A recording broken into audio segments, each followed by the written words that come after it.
자, 우리 하나님 나라가 이 땅에서 어떻게 회복되는가, 완성되는가, 하나님 나라의 단계에 대해서 계속 말씀을 전하겠습니다.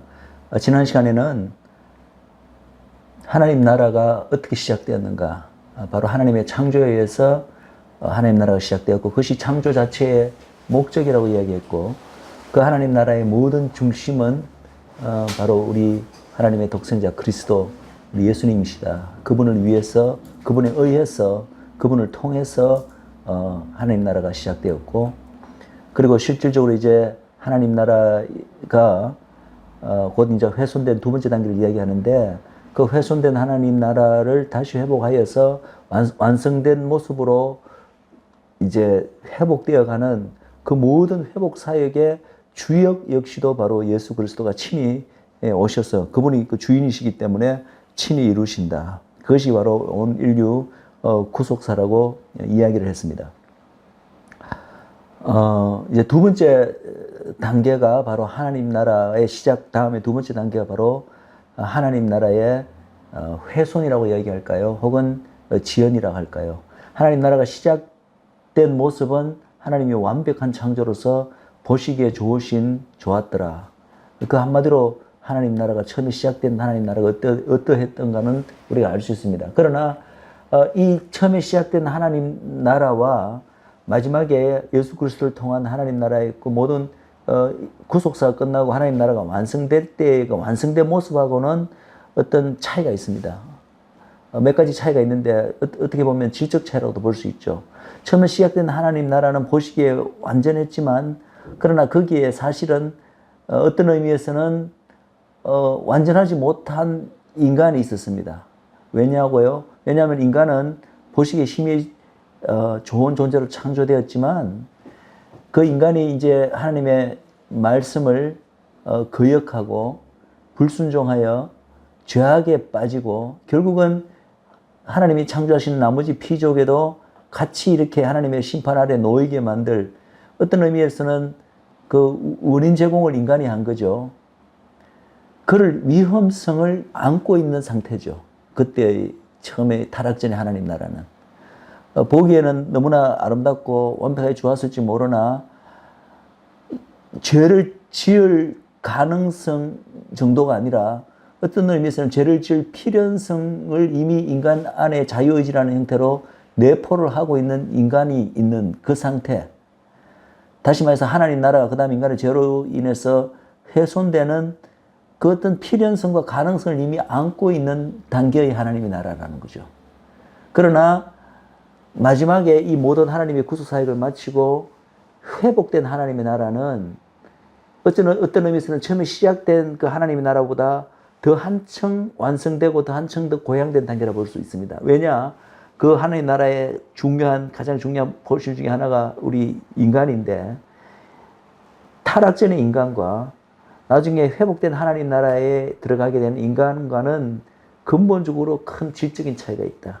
타락전에 시작된 나라의 때의 인간은 조금 전에도 말씀드렸듯이 죄를 지을 가능성이 있는, 그것이 내포되어 있는 혹은 필연성이 있는 그런 인간들이었다면, 이 모든 예수 그리스도의 구속과 십자가와 이 모든 회복의 사역을 거치고 마지막에 구속된 인간은 타락전의 아담과 다른 상태가 됩니다. 오히려 타락전의 아담보다는 훨씬 더 고양된 상태에 이르게 되죠. 쉽게 말해서 하나님의 그 십자가를 통하는 희생적인 사랑을 경험했기 때문에 다시는 죄를 지으라고 해도 죄를 지을 수가 없는, 짓지 못하는, 여전히 아담처럼 자유의지는 갖고 있지만 그리스도의 희생적 사랑을 경험한 인간과 경험하지 못한 것은 질적인 차이가 납니다. 그리고 육신 자체가 그 당시 회복된 하나님 나라에 사는 하나님의 백성들은 모든 죄의 유혹으로부터 자유로운 신령한 몸을 입고 있고, 또 하나의 큰 차이는 타락 전에 이 에덴 동산에는 인간만 있었던 것이 아니라 뱀이 있었습니다. 뱀으로 하여금 인간을 유혹하도록 하나님께서 이제 결국 하나님 나라의 전체 단계를 이루시기 위해서 그걸 다 허용하신 거죠. 그러나 마지막에 완성된 단계의 하나님 나라에는 인간도 영화된 몸을 입고 있어서 죄의 유혹이 없을 뿐만 아니라 여전히 자유의지는 갖고 있지만 더더구나 예수 그리스도의 희생적인 십자가 구속을 하나님의 그 놀라우신 그 무한하신 사랑과 은혜를 십자가를 통해서 경험한 인간들이고, 그리고 더 중요한 것은 거기는 뱀이 없는 거죠. 뱀은 이미 결정적으로 하나님의 심판을 받아 영원히 레이크 오브 파이어, 불못에서 징벌받고 있기 때문에, 그래서 그때 다시 완성된 하나님의 나라는 시작된 하나님 나라의 그 완벽함보다도 더 뛰어난 것입니다. 더 완전한 것이고, 실제로 하나님께서 인간 외에도 다른 피조물들도 애초에 그 창조하셨던 그 모습 이대로 이상으로 그들은 매일매일 내가 새롭게 창조하는 것을 인하여 기뻐하리라는 그런 구절들이 있습니다. 그래서 어쩌면 첫 창조에도 포함되지 않았던 새로운 더 진짜 놀라운 창조물로 우리 인간들을 기쁘게 하실 수도 있는 그런 이제 단계가 됩니다. 그래서 이 두 번째 하나님 나라의 단계인 하나님 나라의 훼손이라고 했지만, 이것은 하나님의 입장에서 봐서는 이것이 무슨 사고로 일어난 것도 아니고 하나님이 무슨 전혀 예상치 못했던 그런 일이 발생한 것이 아니라 이미 창세전부터 이 하나님 나라가 단계를 거쳐서 첫 창조로부터 완벽하게 회복될 때까지 필연적으로 인간이 타락으로 인해서 하나님 나라가 훼손될 것 같은 이 모든 가능성을 하나님께서 다 알고 계셨고, 필연적으로 거쳐야 될 과정을 거치는 것이라고 볼 수가 있습니다. 하나님의 입장에서는. 어쨌든 우리가 어떤 일로 하나님 나라가 훼손되었는가는 우리가 창세기 3장의 일로 우리가 자세히 알고 있습니다. 그래서 그 부분을 우리가 그 안에서도 굉장히 우리가 나눌 게 많지만은 이 하나님 나라의 단계를 지금 하고 있기 때문에 그 디테일한 부분은 창세기 강의에서 따로 다루기로 하고, 지금은 이제 한 가지만 말씀드릴 것은, 결국은 이 하나님 나라의 훼손에 물론 원흉은 사단이라고 볼 수 있습니다. 사단의 타락이 인간의 타락 이전에 있었다는 것을 많은 사람들이 이야기하고 있고, 그리고 그 사단이 정말 하나님을 정오할 뿐만 아니라 하나님의 그 모든 사랑과 관심의 중심에 놓이게 되고, 더구나 자기가 독자는 이렇게 이야기죠. 사단이 이제 하늘에서 쫓겨나서 지구의 지배권을 잠시 가지고 있었는데, 인간 창조로 인해서 이 지구의 지배권을 인간에게 하나님께서 이제 넘겨주님으로 인해서 어쨌든 하나님의 사랑을, 사도도 처음에는 하나님의 사랑을 받았던 존재였겠지만, 그러나 하나님에게 반역함으로써 이제 저주받은 존재로 하나님의 사랑에서 떨어져 나가고, 그 하나님의 사랑이 인간에게 이렇게 몰리는 것을 보고 더 인간을 정죄하게 됐다고 이제 이야기를 합니다. 어쨌든 이제 사단이 자기가 하나님께 범한 죄, 그 죄의 가장 원형이 뭡니까? 이사야서 14장과 에스겔서 28장에 보시면 사단이 범한 죄의 가장 원형은 결국은 자기가 하나님과 같은 보좌에 앉겠다, 하나님 같이 높아지겠다 하는 바로 그 교만죄입니다. 자기는 무정히 피조물에도 불구하고 그 하나님과 창조주와 피조물 사이에 그 경계를 인정하지 않고 자기가 창조주와 같은 위치에서 되어보겠다는 그 모든 것이 바로 죄의 근본이고 원흉인데, 똑같은 자기가 넘어졌고 자기가 범했던 그 죄의 그 가장 원형적인 모습으로 인간을 유혹을 하게 됩니다. 그래서 우리가 어떤 창세기 3장에서 선악과를 통해서 어떤 일이 일어났는지 우리가 너무나 잘 알고 있습니다. 그러나 그 선악과를 먹으라는 사단의 유혹과 그 선악과를 먹는 그 아담과 이브의 그 선택, 그 자체가 사실은 사단이 하나님 앞에 범했던 그 선택과 같은 종류의 선택이죠. 사단이 뭐라고 유혹을 합니까? 너가 이 선악과를 먹으면 눈이 밝아져 너희가 하나님 같이 되리라. 바로 그 하나님 같이 되겠다는 창조주와 피조물 사이의 그 근본 그 차이를, 너무나 사랑하는 관계이기는 하지만 하나님께서 절대 넘을 수 없는 그 차이를 뛰어넘고 창조주를 창조주로서 인정하지 않고 자기가 창조주가 되겠다는 같은 그 근본적인 욕망으로 아담과 이브에게 그것을 같은 유혹을 했었고, 그 선악과를 통해서 그 유혹에 아담과 에바가 넘어간 것입니다. 그래서 선악과의 영적 의미에 대해서도 여러 가지로 이해할 수 있지만 간단하게 말하면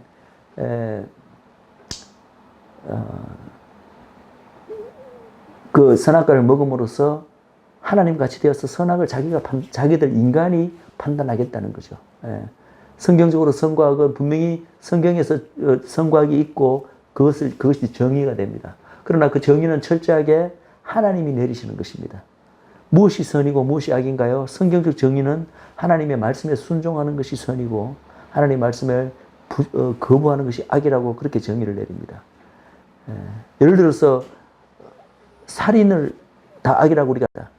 그러나 살인도 하나님께서 때로는 죽이라고 명하실 때는 죽이는 것이 선이요. 그 말씀에 불순종해서 살려두는 것이 악이 되는 것입니다. 살인이라고 무조건 악이 아닙니다. 모든 기준은 단 하나, 살인이 선이냐 악이냐가 아니라 하나님이 뭐라고 말씀하셨나. 하나님의 말씀에 순종하는 것이 선이고 악인데 이 선악과를 먹으면 어떻게 됩니까? 눈이 밝아져 스스로 하나님같이 된다. 즉 뭐냐 하면 선과 악을 스스로가 결정하겠다는 거죠. 인간은 결코 선과 악을 스스로 결정하는 존재로 하나님께서 창조하지 않으셨습니다. 선과 악을 결정하는 그 권한은 그 본분은 오직 하나님만이 가지고 계시는 거예요. 인간은 하나님이 사랑하는 존재로 창조하시고 친밀한 교제의 존재로 창조하셨음에도 불구하고 철저하게 우리 인간은 하나님 창조주가 계심을 의식하고 그 우리 위에 창조주가 계심을 의식하고 우리는 피조물로서 그 피조물의 본분은 창조주이신 하나님의 말씀에 순종하는 것이 본분임을 분명히 하나님께서 알게 하기 위해서 우리에게 자유의지를 주셨음에도 불구하고 선악과를 두셔서 이것을 먹지 말라고 말씀하신 거예요. 아니 선악과를 먹으면 어떻게 보면 선과 알게 되면 좋은 것처럼 보이잖아요. 그러나 그 자체가 하나님께서 인간에게 주신 어떤 권한이 아니고 선과 악을 인간 스스로가 알 수 있도록 창조된 존재가 아니에요. 뿐만 아니라 하나님께서는 나는 아무리 내가 너희를 사랑하는 존재지만 너희들은 피조물이다.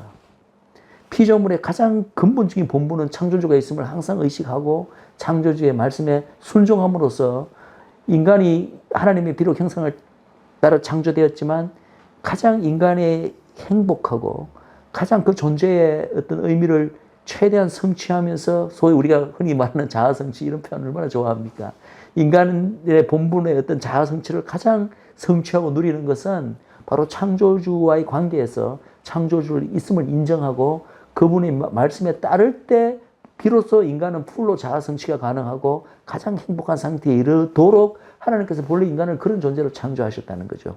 그래서 그것을 인간에게 깨우쳐주기 위해서 두신 것이 바로 선악과입니다.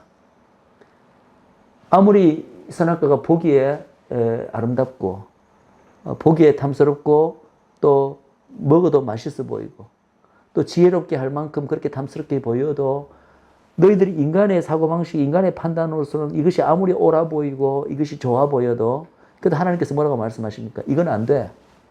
이거는 먹어서는 안 돼. 라고 말씀을 하시는 순간 그 순간 하나님 창조주와 피조물 사이 경계선이 그어지는 것입니다. 그 경계선의 역할을 하는 것이 바로 선악과 명령이죠. 너희들 눈에는 이것이 아무리 이걸 안 먹어야 될 이유를 하나도 못 찾고 오히려 먹으면은 좋은 이유가 1000가지, 10,000가지가 있더라도 나 창조주가 이것을 먹어서는 안 된다고 명령을 하였다. 그렇다면 너는 스스로의 판단이나 어떤 스스로의 의에 의지하지 않고 이 창조주 내한테 명령을 내리실 유일하신 분인 창조주가 있음을 깨닫고 스스로가 나는 피조물임의 한계를 인정하고 나는 창조주가 어떤 말씀을 하시면 그것을 반드시 순종해야 되는 존재임을 깨우쳐주는 그 장치가 바로 경계선이 바로 선악과 나무인 것입니다. 그래서 선악과를 볼 때마다 내가 저걸 먹고 싶지만 저것을 먹지 말라고 명령하신 분이 내한테 계시는구나. 그리고 나는 피조물로서 그분의 말씀에 순종하는 것이 원래 이 피조물의 가장 근본적인 본분인가를 끊임없이 우리에게 리마인드 시켜주고 깨우쳐주는 그 존재가 바로 선악과였는데 뱀이 어떻게 유혹합니까? 그런 거 필요 없어. 하나님 말씀 정면으로 거부하잖아요.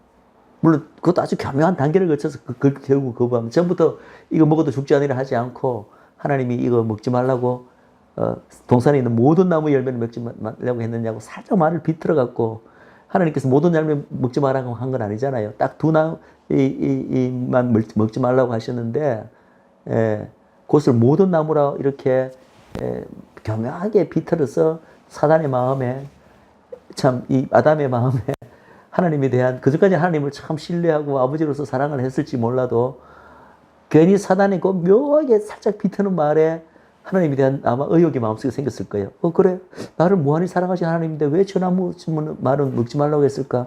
하나님이 뭐 내한테 뭐 불공평하게 대하시는 거 아닌가? 하나님이 나를 무조건 사랑하신다고 했는데 저를 좋아 보이는 나무를 왜 먹게 하셨지? 아마 그때 마음속에 최초의 하나님에 대한 의혹, 의심, 아마 불신이 조금씩 삭트게 만들었죠. 그래서 이 아담이 대답하는 걸 보면은 사단의 그 아주 교묘한 그 질문이 효과적이었던 것을 벌써 나타납니다. 아담이 뭐라고 말했냐면은, 아니야. 하나님께서 모든 나무 먹지 말라 한 건 아니고, 저 나무만, 선악과 그만 먹지 말라고 했는데, 먹지도 말고 만지지도 말라고 하셨어. 그게 벌써 하나님의 계명을, 말씀을 뒤튼 건 여러분들이 압니다. 하나님께서는 먹지만 말라고 해주지 만지지도 말라는 말은 결코 하지 않으셨습니다. 근데 벌써 거기 하나님에 대한 벌써 의혹이 마음속에 생겼기 때문에 약간의 불신과 불만이 마음속에 싹 들었기 때문에 하나님이 하시지도 않은 말을 거기다 덧붙여 말하면서 간접적으로 하나님에 대한 완전한 신뢰가 조금씩 이제 무너졌다는 것을 사단에게 여지없이 보여주죠, 아담이. 그러니까 사단이 딱 그 마음속에 일어난 벌써 그 불신의 씨앗이 뿌려진 것을 알고 그때 이제 담대하게 아담에게 말합니다. 아니다. 그때는 이제 하나님의 말씀을 그때 비로소 정면으로 부인하는 거죠. 먹어도 결코 죽지 않으리라. 하나님이 먹으면 정령 죽으리라고 하셨는데 너는 먹어도 결코 죽지 않으리란 말로 완전히 정반대로 하나님의 말씀을 뒤집어서 그래서 결국은 이제 아담이 죄를 범합니다. 물론 이 아담이 범한 죄는 사단이 처음에 그 원인 동기는 제공했을지언정 그 책임은 전적으로 자기에게 있습니다. 왜냐하면 자기가 분명히 하나님의 말씀을 들은 자는 아담 본인이었고 이브도 마찬가지죠. 이브도 그 죄에서 자유로울 수가 없습니다. 그리고 그 말씀을 결과적으로 순종치 않기로 비록 뱀의 유혹에서 시작되었지만 결정을 내린 일은 바로 아담 본인이 있었기 때문에 아담이 다 책임을 지게 됩니다. 그래서 이 선악과 사건을 통해서 이 사단이 인간을 유혹하는 그 과정을 자세히 보시면 굉장히 얼마나 이 사단이 교묘한 걸 알고 있고 이 똑같은 방법으로 지금 오늘날에도 사단이 하나님의 말씀을 의욕을 품게 만들고 불신하게 만드는 똑같은 방법으로 우리 교회에 계속해서 하나님의 백성들을 무너뜨리기 위해서 속삭이고 있는 많은 것을 봅니다. 특별히 많은 이단들을 보면 그렇죠. 비슷하게 갑니다. 그러나 중요한 한두 가지를 살짝 비틉니다. 그럼 그것을 캐치를 못하면은 영적으로 그것을 분별을 하지 못하면은 그냥 그것은 그냥 넘어가죠. 넘어가서 결국은 하나님의 길에서 떨어지게 나오는 그런 결과를 초래합니다. 그래서 어쨌든 이 선악과 사건을 통해서 보십시오. 지금 하나님의 나라는 시작된 하나님의 나라는 제가 전 단계에서 말씀드렸지만 이 하나님의 백성이 인간이 정말 그 하나님 나라 하나님께서 원하시고 의도하셨던 온전한 하나님의 나라의 모습은 그 하나님 나라의 왕이신 하나님의 명령으로 그 모든 하나님 나라가 운영되어지고 다스려지는 돌아가는 쉽게 말해서 그런 어떤 나라이기 때문에 하나님의 백성들은 철저하게 하나님의 말씀에 순종하도록 돼 있어요. 그런데 그 가장 핵심적인 인간이 이 하나님의 말씀에 불순종함으로써 또 불신함으로써 그것이 무너져 버리는 거죠.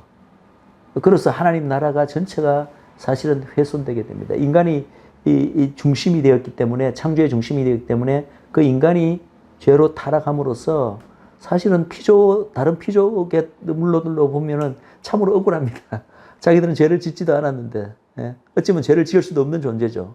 하나님과의 어떤 인격적인 그런 존재로 관계의 존재로 창조된 것은 아니기 때문에 그냥 그 창조의 중심이었던 그 주인이었던 인간의 죄로 그냥 자기들도 같이 동반 타락하여서 지금 또 인간과 함께 신음하고 있습니다. 그 신음하고 있는 모습을 우리가 이 모든 피조계, 소위 우리가 말하는 자연계에서 그것을 바라보게 됩니다. 참고로 저는 자연이란 말을 우리가 늘 이 교회 내에서도 늘 그냥 별 생각 없이 사용하는데 사실은 자연이란 말, 자연계란 말은 제가 좋아하지는 않습니다. 왜냐하면은 그 말 자체에 진화론적인 사고방식이 이미 내포되어 있습니다.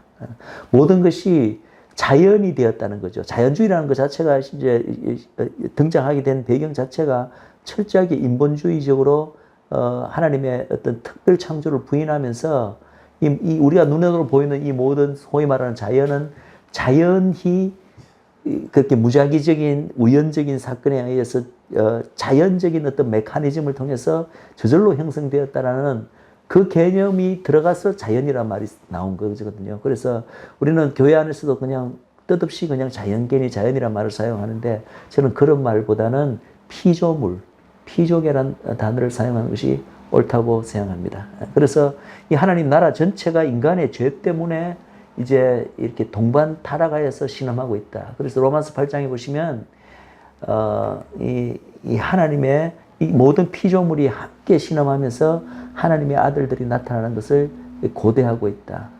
라고 이제 나와 있죠.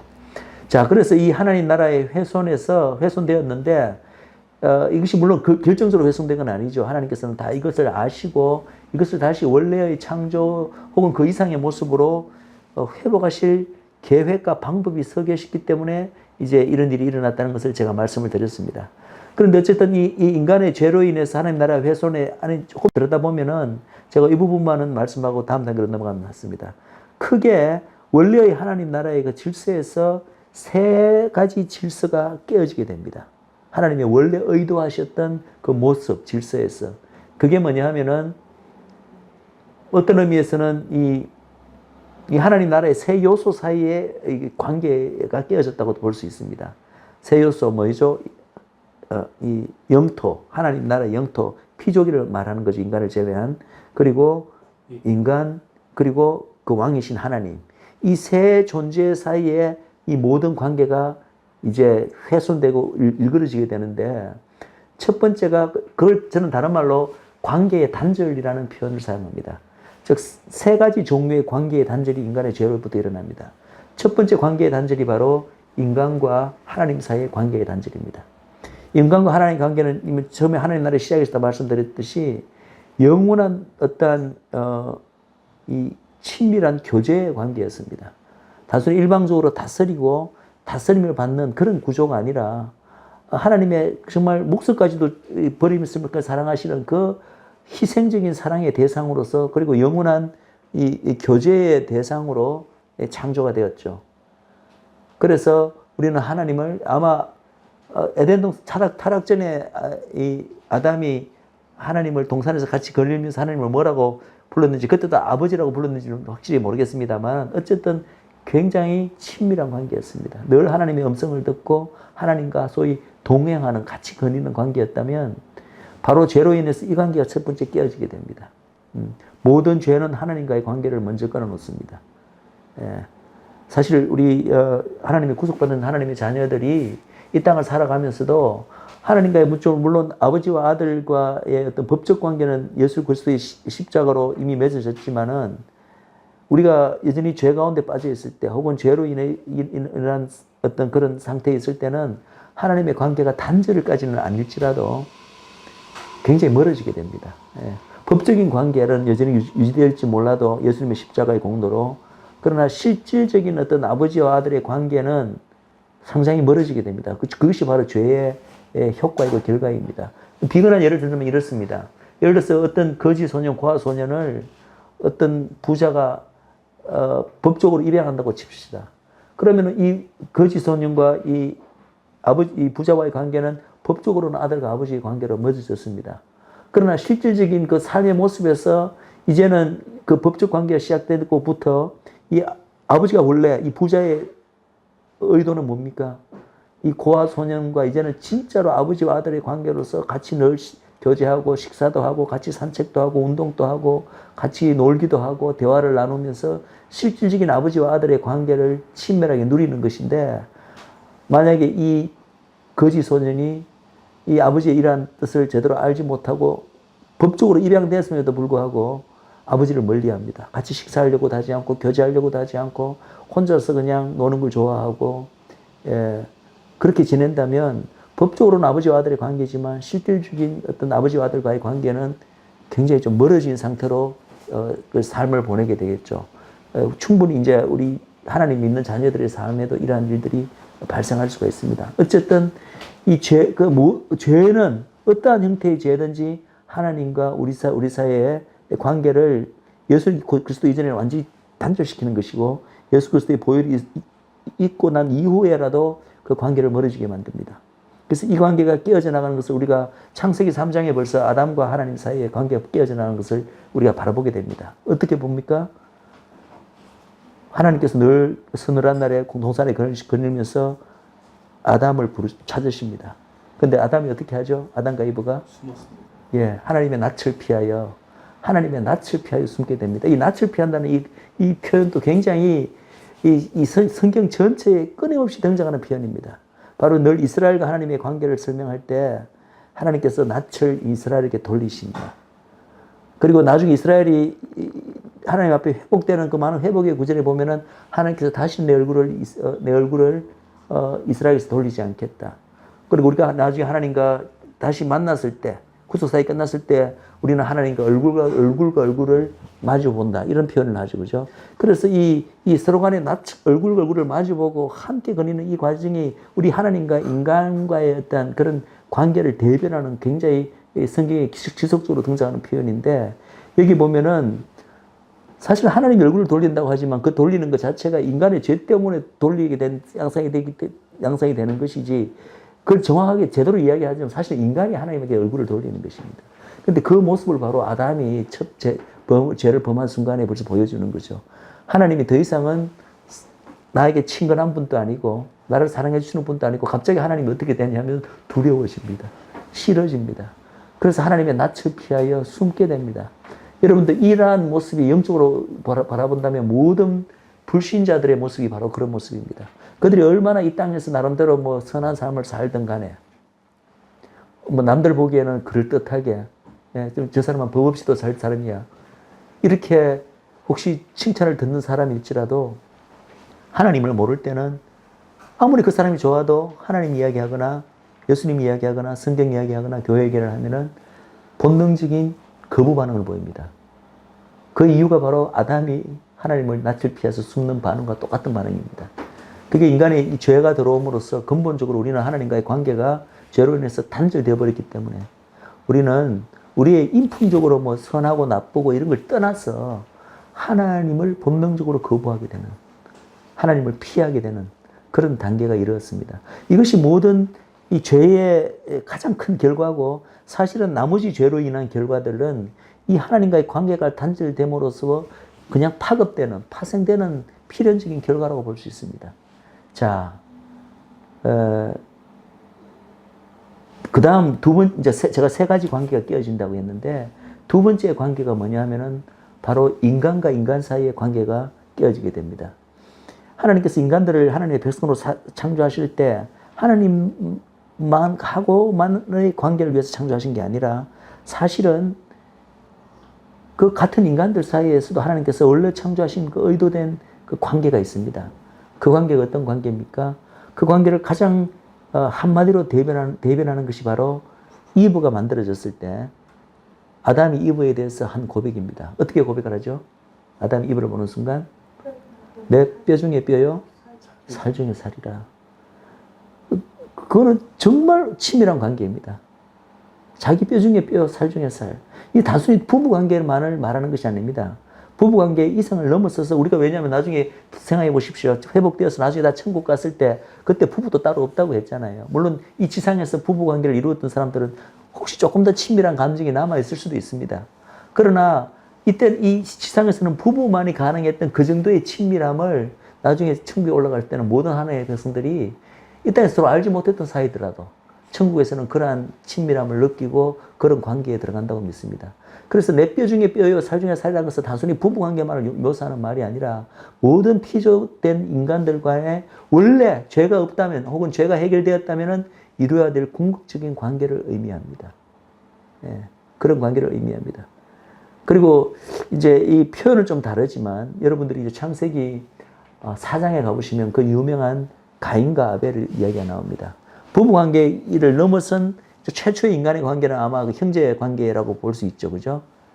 그렇지만 그 자체 그 당시는 인류 자체가 부부밖에 없었고 좀 더 나아가서 한 가족밖에 없었기 때문에 단순히 형제, 부부관계, 형제관계를 말하는 것이 아니라 기본적으로 모든 인류 간에 있어야 될 하나님이 원래 의도하셨던 그런 그 관계를 이제 말하는데 그때 이 가인이 아벨을 죽이고 난 다음에 하나님이 가인에게 나타나셔서 내 동생 아벨이 어디 있느냐라고 물었을 때 가인이 뭐라고 답변한지 여러분 기억나십니까? 내가 내 동생을 지키는 자니까. 그게 그 표현이요. 바로 인간과 하나님께서 원래 가인에게 아벨에게 의도하셨던 인간과 인간 사이의 관계를 또 대변하는 것입니다. 그래서 거기서 내 아우를 지키는 자라는 표현에서 이제 지금 또 브라더스 키플 그 무브먼트 여러분들이 있는 것을 아실 것입니다. 우리 모든 하나님의 자녀들은 실질적인 혈연적인 그 형제가 아니더라도 예수님 안에서 다 한 형제가 되어시고 그 형제 간의 그 관계는 서로가 서로를 킵해 줘야 되는 관계다. 돌봐줘야 되고 도와줘야 되고 서로 간의 아픔을 같이 나누어야 되고 죄를 서로 간에 덮어줘야 되는 것이고 이 모든 개념이 바로 브라더스 키퍼라는 그 단어 안에 녹아 있는 것입니다. 그리고 더 나아가서 이것이 바로 하나님이 원래 인간들에게 의도하셨던 그 질서이고 관계인데 이 관계 역시도 죄로 인해서 사정없이 쪼개져 나가는 것을 봅니다.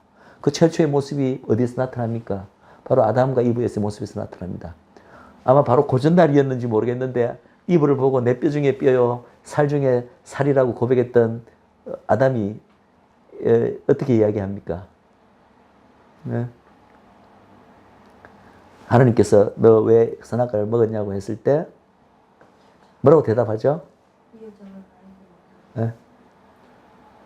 그 재밌는 거기 이제 이브가 좋아서 먹었다고 이제 결국 누구를 탓하는 것입니까? 여호와가 주신 그렇죠. 아니 일단 이브가 줬다고 이브가 줘서 먹었다는 말로 책임을 누구에게 전가합니까? 자기 아내 뼈 중에 뼈요 살 중에 살이었던 자기가 혼자 덮었어도 시원찮을 텐데 그것을 전가할 뿐만 아니라 이브에만 전가할 뿐만 아니라 누구를 원망합니까? 하나님을 원망합니다. 하나님이 만들어줘서 내게 주신 이 여자가 내게 주므로 내가 먹었나이다. 그 교묘하게 그 말 대답하는 가운데 이 모든 것에 그 죄로 인한 이 모든 결과의 책임을 누구에게 돌리냐면 하나님께 돌립니다. 여러분 이러한 모습들을 아까 제가 사실 하나님과의 관계에서 깨졌다는 그 부분에서 이 부분을 언급했어야 되는데 지금도 여러분들이 이러한 반응들을 수많은 인간들에게서 믿는 자들뿐만 아니라 특별히 믿지 않는 자들에게서 이러한 반응을 봅니다. 평소에는 하나님이 없다. 하나님 믿지 않는다고 그렇게 한 목소리로 이야기하는 사람들이 이 세상에 어떤 불행한 일만 터지면 자연재해라든지 9/11이라든지 그렇게 할 때마다 누구를 원망합니까?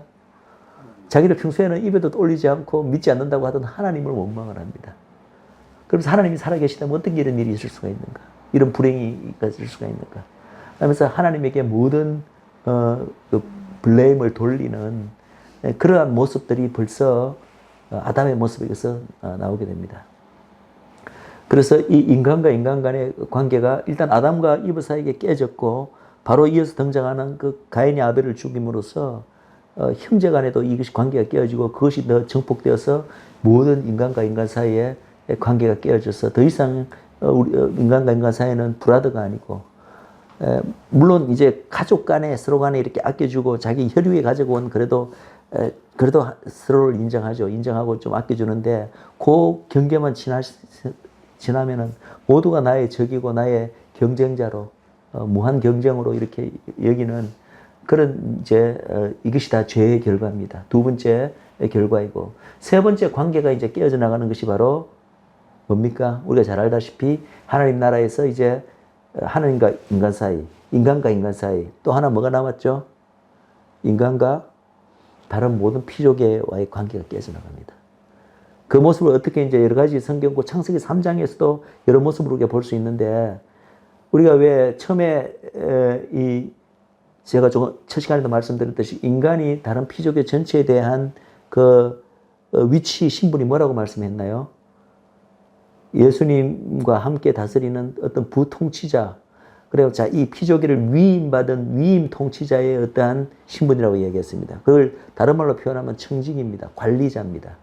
충성된 관리자. 그죠? 선하고 충성된 관리자가 바로 청직인데 그런 입장인데 어쨌든 주권이 있습니다. 그것을 상징적으로 보여주는 것이 아담에게 이 모든 동물들이 제 발로 걸어왔고, 그죠? 그리고 아담이 어떻게 합니까? 각각의 그런 동물들에게 뭘 해주죠? 이름을 줍니다. 여러분, 이 이름을 준다는 행위가 굉장히 성경적으로 의미심장한 입니다. 내가 누구에게 이름을 준다라는 의미는 내가 그 이름을 주는 자의 주인이란 뜻이에요. 그것에 어떤 소유권이 있고 지배권이 있다는 것을 상징합니다.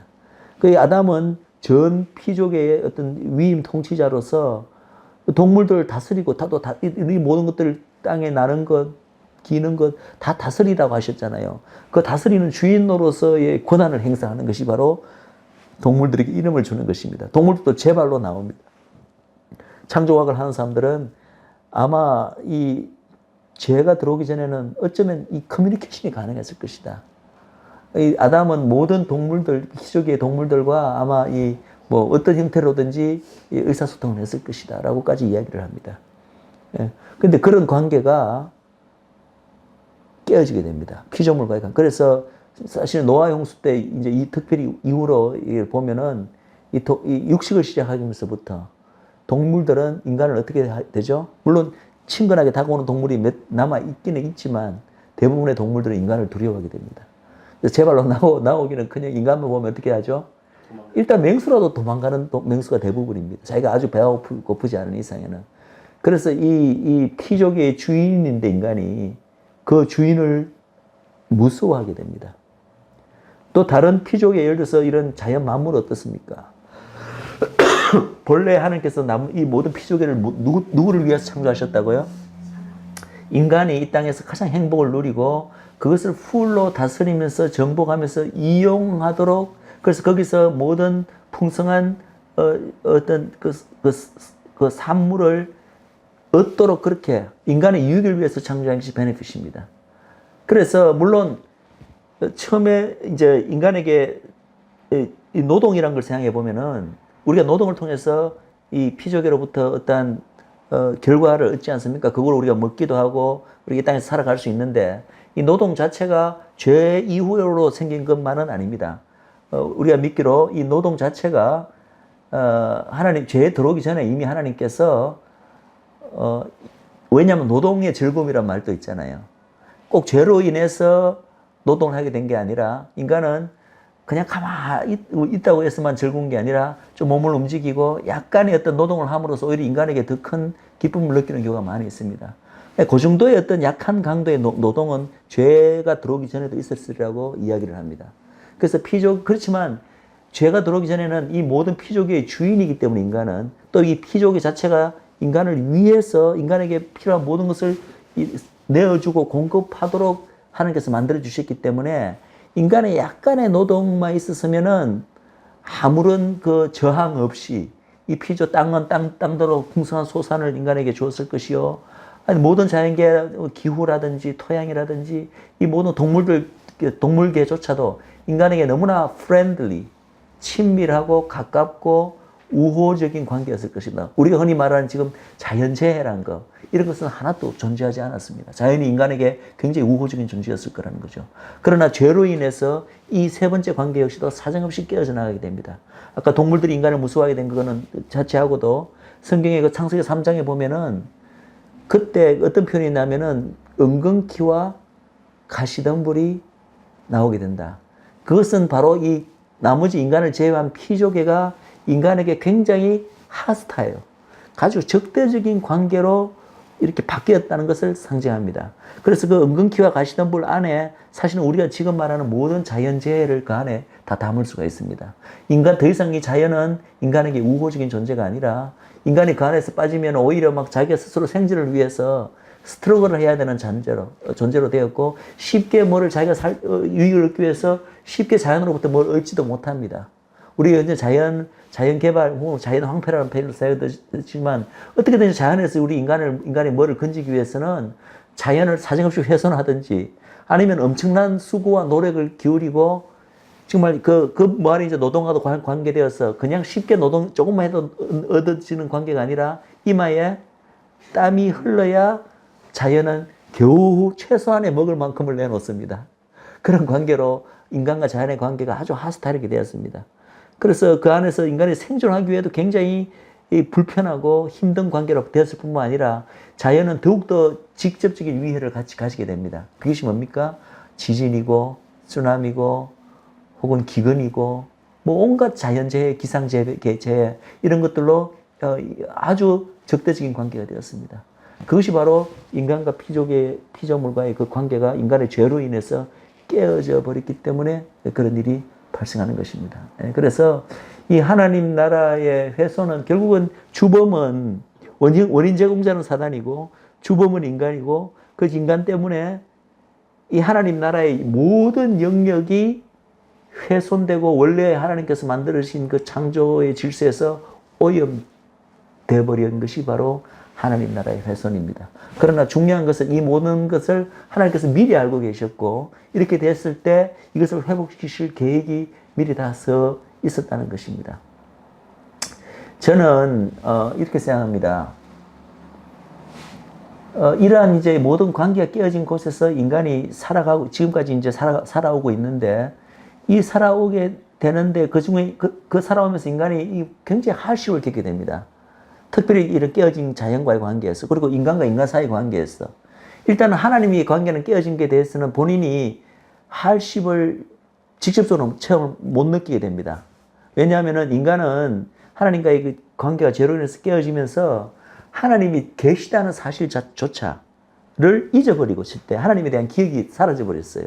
우리의 영은 하나님이 창조하신 영은 모든 인간에게 영혼을 사모하는 심령을 주었다 하셨기 때문에 뭔가 어렴풋하게 영적인 것, 영원한 것을 사모하게 되어 있습니다. 그것이 사실은 하나님이신데 하나님에 대한 지식을 잊어버렸기 때문에 바로 하나님을 정확하게 찾아가지는 못하고 그러나 영이 남아있기 때문에 영원한 사모하는 마음을 주셨습니다. 그렇기 때문에 인간이 수많은 고래로부터 수많은 그런 종교와 그죠? 영혼을 추구하는 마음으로 온갖 종교가 나오고 사상이 나오고 또 누구는 뭐 영성을 누리려고 중국의 진시황 같은 존재는 그런 게 있지만 그거 자체가 이 뭔가 하나님을 찾을 수 있는 하나의 유일한 끈이 이게 이제 그런 영혼을 사모하는 마음인데 바로 그런 목적으로 그것까지도 제해버리면 도저히 인간이 하나님을 만날 방법이 없기 때문에 하나님께서 한 끈으로서 모든 인간에게 남겨놓으신 건데 그 자체가 죄로 인해서 사정없이 훼손되어 버렸기 때문에 계시가 없이는 십자가의 계시나 하나님의 말씀 없이서는 이 스스로의 힘으로는 혹은 성령님의 역사하심 없이는 스스로의 힘으로 우리에게 남겨진 이 끈 자체만으로는 정확하게 하나님을 찾아갈 수가 없습니다. 그래서 성령님의 역사가 필요한 것이고 이에 대한 말씀이 필요합니다. 그러나 어쨌든 정확하게 찾지는 못했지만 비슷한 마음을 가지고 수없이 해왔던 것이 인류 역사상의 수많은 종교요 사상이요 그런 것이었죠. 예. 그런 것이었는데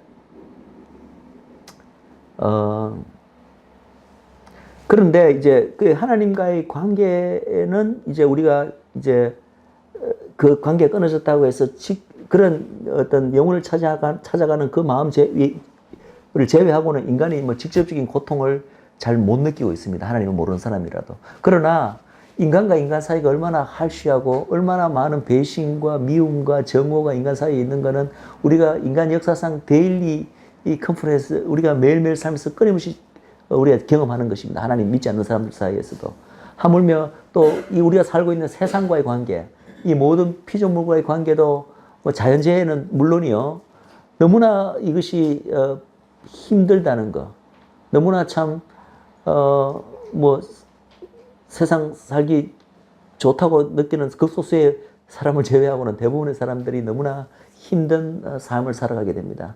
근데 저는 이제 제가 이런 말을 하는 이유가 이런 인간과 인간 사이의 관계가 깨어져 나가고 인간과 피조물 사이의 관계가 깨어져 나간 그 결과를 인간이 역사 기간 모든 피조 기간 동안에 경험하고 왔는 이 자체가 사실은 저는 어쩌면 하나님의 은혜의 하나의 어떤 표현이라고 보는 거죠. 이게 무슨 말이 안 되는 소리냐. 아니 이렇게 이런 엄청난 이런 불행하고 힘든 이 상황을 겪게 하는 것이 어떻게 하나님의 은혜란 말인가. 그것은 우리가 한 개인의 성도의 삶을 하나님께서 하나님 만나시기 위해서 어떻게 인도하시는 걸 보면은 그 말을 제가 무슨 뜻으로 이 말을 하신지 아실 것입니다. 하나님의 목적은 온 인류를 향하신 목적은 어떻게든지 인류를 하나님께로 다시 되돌리게 하시는 것입니다.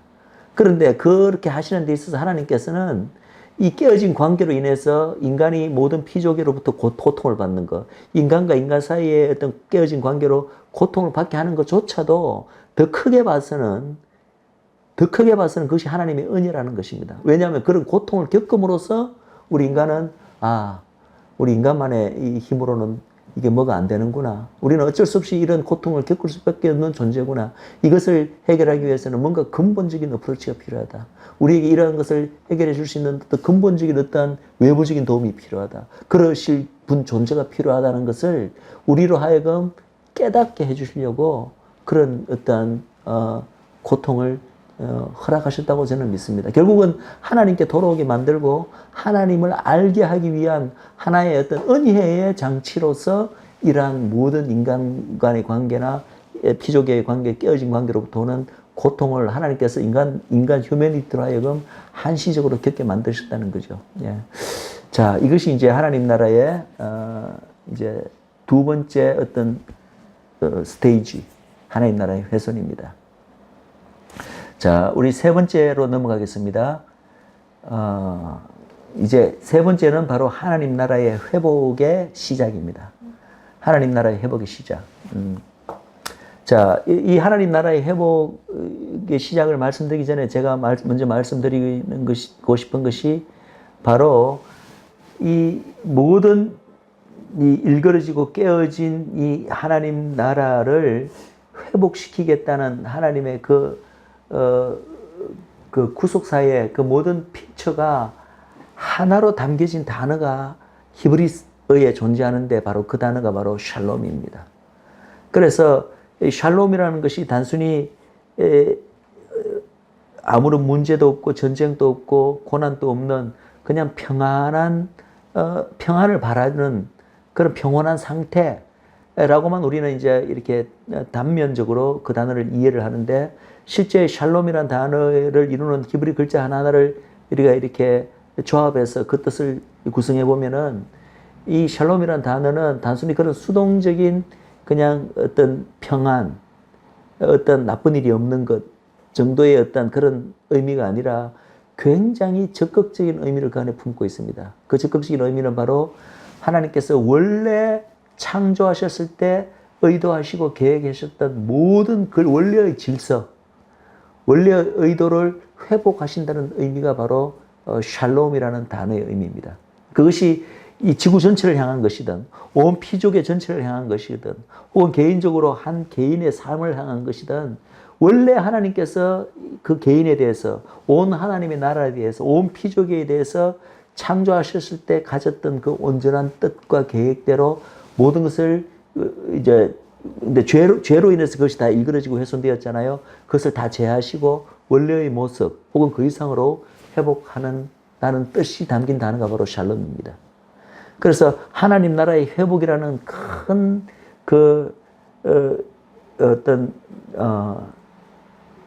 그 뜻을 하나에 품고 있는 단어가 샬롬인데, 여러분들 이스라엘에 가시면 유대인들이 가장 좋아하는 단어가 샬롬이고 그들의 삶 가운데 늘 그냥 입만 열면 나오는 단어가 샬롬이고, 어떤 찬양을 하듯이 노래만 부르면 나오는 게 샬롬입니다. 그들의 모든 삶 자체가 샬롬입니다. 우리는 그것을 단순히 이스라엘 이 나라 사람들이 너무 고통받는 삶을 살기 때문에 그냥 이 나라의 어떤 안녕과 평안을 바라는 그런 민족적 수천 년의 염원에서 그냥 샬롬이다라는 것을 외치는 것으로만 생각하지만, 사실 우리가 이제 더 깊게 보고 더 크게 본다면은 이스라엘 민족에게 이 하나님 나라의 구속사에 큰 역할을 하는 이스라엘 민족에게 이 샬롬이 가장 핵심적인 어떤 그들의 염원이 된 것에는 사실은 창세부터 이 하나님 나라 전체를 향하신 하나님의 이 만유를 회복하시고 구속하시는 그것에 대한 염원이 이스라엘 민족의 어떤 민족적 염원이 샬롬하고도 바로 직결되어 있는 거예요. 왜냐하면은 사실은 이 이야기를 이제 이 짧은 시간에 다 할 수는 없지만은 이스라엘 나라가 이 하나님 나라 전체를 회복시키시는 하나님 나라 구속 계획과 별도의 어떤 한 나라가 아니라 거기에 그것을 축소판으로 보여주고 그것을 영적으로 예표하는 그런 존재가 바로 이스라엘 나라고 이스라엘 나라의 회복이기 때문에 사실은 샬롬을 통해서 이스라엘 민족이 평안을 구하고 회복되는 그 정도의 뜻이 아니라 그 인류 어떤 구속사의 모델이라고 부를 수 있는 그 이스라엘 나라의 회복 안에 사실은 하나님 나라 전체가 하나님의 창조 질서대로 회복되는 샬롬의 그 뜻이 그 안에 다 포함된 것입니다. 그래서 이거는 이제 앞으로 우리가 이스라엘 나라와 이 하나님 나라와의 관계에 대해서 우리가 더 깊이 공부하면은 우리가 더 많이 다루게 될 것입니다. 그런데 이제 이 샬롬이 우리 각자의 개인의 삶에 적용될 때도 사실은 같은 원리가 적용됩니다. 우리는 서로 간에 샬롬을 빌어줄 때, 아침에 인사할 때, 저녁에 인사할 때, 그냥 당신의 삶 가운데 그냥 나쁜 일이 생기지 않고 그냥 좋은 일만 생기고 그냥 평온한 일이 있었으면 좋겠습니다. 아마 이런 뜻으로 서로 간에 샬롬을 빌어주겠죠. 그렇지만 우리가 샬롬이 가지는 원리의 뜻을 안다면은 우리가 그 샬롬이라는 인사 안에는 그런 간단한 뜻만 있는 것이 아니라 사실은 이렇습니다. 하나님께서 당신의 각자의 삶을 향하신 하나님의 완벽하고 아름다웠고 선하신 뜻이 각자의 삶에 다 있는데 그 뜻과 목적이 온전히 하나님의 뜻대로 이루어지기를 바랍니다라는 뜻이 바로 우리가 각 개인의 삶에 대해서도 샬롬을 빌어줄 때 그런 뜻으로 말하는 거예요. 그러면은 이렇게 우리가 만약에 그런 뜻으로 빌어준다면은 실제로 그분의 삶 가운데 하나님께서 그 원하시는 그 온전한 뜻과 목적과 계획을 이루시기 위해서 항상 그냥 좋은 게 좋은 식으로 좋은 일만 일어나고 평온한 일만 일어나나요? 하나님께서 각각 개인의 삶 가운데 그렇게만 역사하시나요? 아닙니다. 하나님이 하나님의 백성들의 삶을 어떻게 인도하시고 어떻게 다루시는가는 우리가 이미 잘 알고 있습니다. 이미 많이 경험하셨습니다. 하나님께서는 하나님의 자녀이기 때문에 징계하시기도 하시고 매도되시고 고난을 통해서 환난을 통해서 우리를 연단해 가시십니다. 그것이 하나님의 백성들의 삶을 하나님의 뜻대로 인도하시기 위해서 사용하는 방법인데 우리가 서로 간에 샬롬을 빌어줄 때 사실은 그렇게 하나님께서 그런 일들이 이 사람의 서로의 삶에 일어나기를 사실은 빌어주고 있는 거예요. 어떤 방법을 하나님께서 사용하시든지 간에 하나님께서 당신의 삶을 하나님의 뜻대로 온전히 가꾸어 가시고 성취되어 이루시기를 빕니다라는 뜻이 샬롬입니다. 그러니까 그 말을 할 때 그 뜻이 굉장히 무거운 뜻이 되는 거예요. 우리 듣기에는 좋지만은. 그래서 제가 왜 샬롬 이야기를 했나 하면은 지금 이제 이 세 번째 단계에 제가 말하는 것이 하나님 나라의 회복의 시작이고 그 회복에 대한 그 모든 하나님의 계획이 이제 이 세 번째 단계에 들어가는데 그 모든 것을 한 단어에 품고 있던 단어가 바로 샬롬이라는 단어라는 이야기를 하기 위해서 이렇게 말씀을 드렸습니다. 이것을 이제 성경의 다른 표현으로 굳이 이제 표현을 한다면은 만유의 회복이라는 표현이 있죠, 그죠?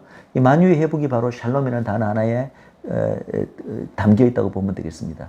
자, 그래서 제가 이 하나님 나라의 회복의 시작에서 특별히 제가 말씀을 드리고 싶은 부분은 이 하나님 나라의 회복에 대한 계획이 이 아담이 죄를 범하여 하나님 나라가 훼손된 순간에 그때 하나님께서 그때부터 세우신 계획이 아니라 사실은 창세전에 하나님 나라가 시작도 되기 전에 이미 예정하셨고 이 계획을 그리고 이 성경에서는 예정한 정도가 아니라 이미 다 이루어졌다.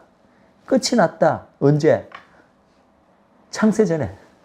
하나님 나라가 시작도 되기 전에 하나님 나라의 회복이 계획되었고 예정되었고 이미 끝났다라고 성경은 선포하고 있다는 거죠. 이것이 너무나 놀라운 점입니다. 하나님이시기 때문에 가능한 거죠. 하나님 지금 많은 현대 신학의 특히 자유주의 신학의 영향으로 하나님이라는 분을 사정없이 우리가 축소하는 경향이 있습니다. 특별히 이 미래의 일을 정확하게 예언하고 그것을 그대로 알아맞추는 우리가 흔히 알고 있는 그 예언, 그죠? 그 예언을 많은 자유주의 신학자들은 믿지 못합니다. 그래서 성경의 3분의 1이 예언이지 않습니까? 그 예언의 말씀이 너무나 정확하게 성취된 우리의 역사적인 예들을 볼 때 신학자들은 이 자유주의 신학자들은 뭐라고 이야기를 합니까? 절대 미래의 일을 알 수 없을 텐데 어떻게 이걸 알아맞혔을까? 아마 미래의 예언을 말한 이 책이 그 과거에 쓰여진 책이 아니라 실제로 그 미래의 일이 일어나고 난 다음에 후세에 이미 그 일이 일어나고 난 다음에 이제 쓰여진 책이라고 그렇게 그걸 폄하합니다. 그것은 성경의 권위만 무너뜨리는 게 아니라 사실은 누구를 무너뜨리고 있는 거죠? 하나님을 무너뜨리고 있는 거예요. 하나님이 시간을 뛰어넘어서 미래의 일을 알 수 있는 분이라는 것 자체가 안 믿어지는 거예요. 그것을 부인하기 때문에 그런 발상이 나오는 거죠. 그래서 뭐 이사야서에 수많은 예언이 이미 성취된 것을 보고, 예? 이사야서가 몇 명의 다른 저자에 의해서 다른 시대에 쓰여진 책의 조합이라는 둥. 예를 들어서 어제 누군가 잠깐 말씀하셨지만, 이 다니엘서에 보면은 너무나 헬라 제국, 그리스 제국의 그 알렉산더 대왕 이후에 그 모든 실질적으로 있었던 일들이 다니엘 선지자의 그 책에 너무나 정확하게 소름이 끼치도록 정확하게 예언됐기 때문에 다니엘서가 주전 어떤 6세기 혹은 5세기 그때 쓰여진 것이 아니라 그런 일이 일어났던 주전 2세기, 3세기 때 그런 일을 보고 난 다음에 썼는, 저자가 다니엘이 아니라는 얘기죠. 후세 사람들이 다니엘의 이름을 빌어서 썼다는 온갖 이런 이상한 이론이 나오는 거 있는 거죠. 그러나 분명히 우리 알아야 될 것은 제가 처음에 첫 시간에 뭐라고 이야기했습니까? 시간조차도 하나님의 피조물이라고 이야기했습니다. 창조주는 본래 피조물 안에 갇혀 계실 수가 없는 분이에요. 하나님이 시간 안에 갇혀 있다면 하나님은 미래를 아실 수가 없겠죠. 그러나 하나님은 인간이 아니십니다.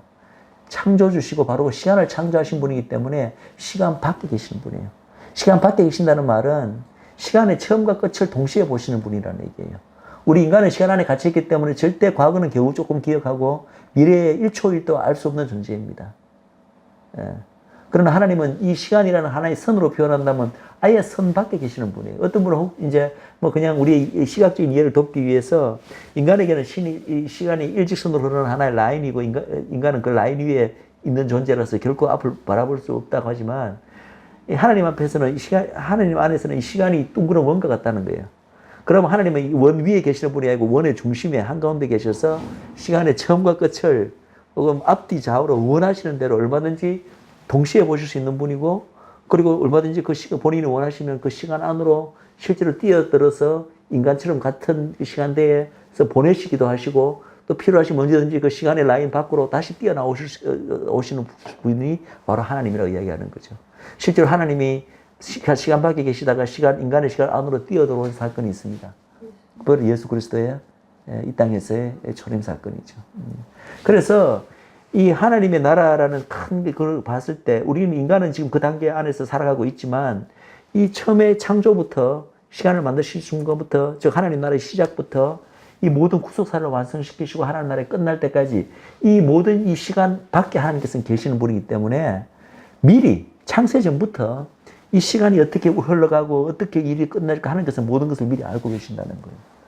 그래서 이 하나님 나라의 이 모든 이 회복조차도 하나님께서는 창세전에 이미 계획을 하나님 나라의 훼손이 있을 걸 미리 아셨다는 얘기죠. 그때 이미 보셨기 때문에 그런 일이 발생했을 때 어떤 방법에 의해서 어떤 과정을 통해서 하나님 나라를 회복시키겠다는 계획 정도가 아니라 이미 그 일은 실제로 그 계획에 따라 지금 일어나고 있습니다. 모든 일이 이제 하나님의 계획이 한치 오차도 없이 실제로 그대로 진행되고 있고, 그리고 하나님의 시각에서는 그 일이 이미 끝났다고 성경은 선포하고 있습니다. 자, 그것을 나타내는 우리 성경 구절 말씀이 이제 몇 가지 그것을 반영하는 성경 구절 말씀이 이제 한번 살펴보겠는데요. 이렇게 되어 있습니다. 예를 들어서 예수 그리스도의 십자가의 구속의 사역에 대해서 성경은 어떻게 이야기하고 있는가? 디모데후서 1장 9절에 이렇게 되어 있습니다. 제가 읽겠습니다.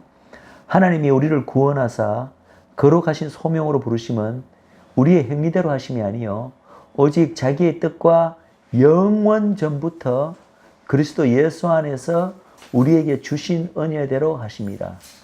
예. 자, 영어로 보면 이렇게 되어 있습니다. 영원 전부터 그리스도 예수 안에서 우리에게 주신 은혜다. 이 표현을 영어에는 이렇게 되어 있습니다. His own purpose and grace, which was given us in Christ Jesus before the world began. 이 세상이 시작도 하기 전에 예수 그리스도를 통해서 이 주님이 우리에게 나중에 주시기로 되어 있던 이 주님의 어떠한 뜻과 하나님의 뜻과 이 은혜가 이 세상이 시작도 되기 전에 우리에게 주어졌다는 얘기예요. 예수 그리스도의 십자가 사역을 통해서 우리가 그를 믿는 자마다 하나님의 자녀가 되고 영생을 얻는 이 십자가의 구속의 은혜와 이 모든 하나님의 뜻이 이 창세가 이 세상이 시작하기도 전에 예수 그리스도 안에서 우리에게 이미 주어졌던 거라는 거예요. 우리가 지금 내가 이 시대에 태어나서 지금 예수 그리스도를 이 시대에 내가 믿었잖아요. 예수 그리스도를 입으로 고백하고 그럼 그 순간에 하나님의 은혜가 그 순간 내한테 주어진 게 아니라 성경은 어떻게 묘사하고 있나 하면은 창세 전부터 이미 그렇게 되기로 그 하나님의 그 은혜와 그 모든 뜻이 나를 향한 목적이 그때 이미 예수 그리스도 안에서 나에게 그때 이미 주어졌다는 거예요. 그때 이미 주어진 것이 기정사실이기 때문에 그것이 내가 이 시대에 태어났을 때 내한테 임하게 된 거죠. 무슨 말인지 아시겠죠? 또 베드로전서 1장 20절에 예수님을 가르쳐 이렇게 말씀합니다. 그는 창세 전부터 미리 알리신 바 된 자나 이 말세에 너희를 위하여 나타내신 바 되었다. 여기에 우리나라 표현으로 창세 전부터 미리 알리신 바 된다 이런 표현이요. 아니 예수님께서 그 이전부터 존재했다는 것은 이제 우리가 이미 알고 있습니다. 그러나 여기서 말하는 부분은 단순히 예수님이 계셨다는 정도의 의미를 하는 것이 아니라 예수님의 십자가 사역에 대해서 말하고 있는 거예요. 영어로 이제 킹 제임스는 이렇게 되어 있습니다. Who 예수님을 가리키죠. Who verily was foreordained before the foundation of the world. 이 세상이 기초도 갖추어지기 전부터 그분은 foreordained 됐다. 우리나라 말로 말하면 ordain이 뭐랄까요? 어떤 사역을 위해서 기름 부음을 받아서 어떤 지위를 부여하는 것을 ordain 시킨다고 이야기를 합니다. 근데 foreordained 됐다. 즉 인류의 어떤 주로서 메시아로서 십자가의 주로서 그 모든 사역을 감당하기로 어떤 지위를 받고 그 역할을 하도록 기름 부으심을 받은 ordain, 그렇게 ordain 되신 것이 foreordained 된 것이 지금부터 2000년 전에 그분이 오실 때 하나님이 그때 정하셔서 너 내려가서 십자가 사역하라 이렇게 된 게 아니라 창세 전부터 그분은 이미 그 일을 하도록 미리 다 기름 부음을 받으시고 그런 지위를 역할을 받으셨다는 얘기죠. 예. 자, 계시록 13장 8절에 이런 표현이 있습니다. 죽임을 당한 어린 양의 생명책에 창세 이후로 이름이 기록되지 못하고 이 땅에 사는 자들은 다 그 짐승에게 경배하리라. 여기에 표현 가운데 영어를 보시면은 영어의 표현이 이렇게 되어 있습니다. The lamb that was slain from the foundation of the world.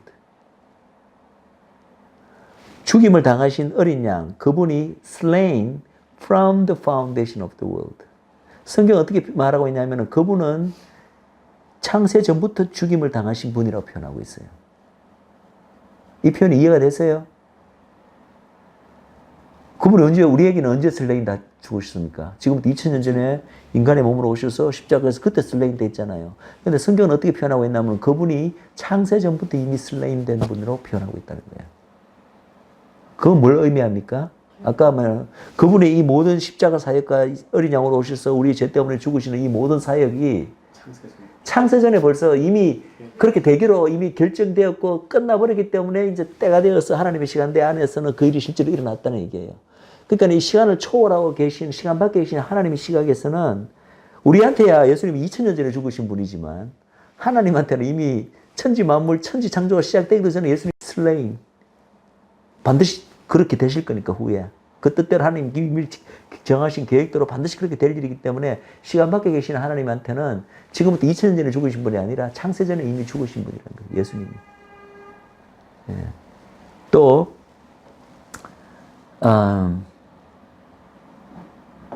히브리서 4장 3절에 이런 구절이 있습니다. 우리나라 말로 세상을 창조할 때부터 그 일이 이루었느니라.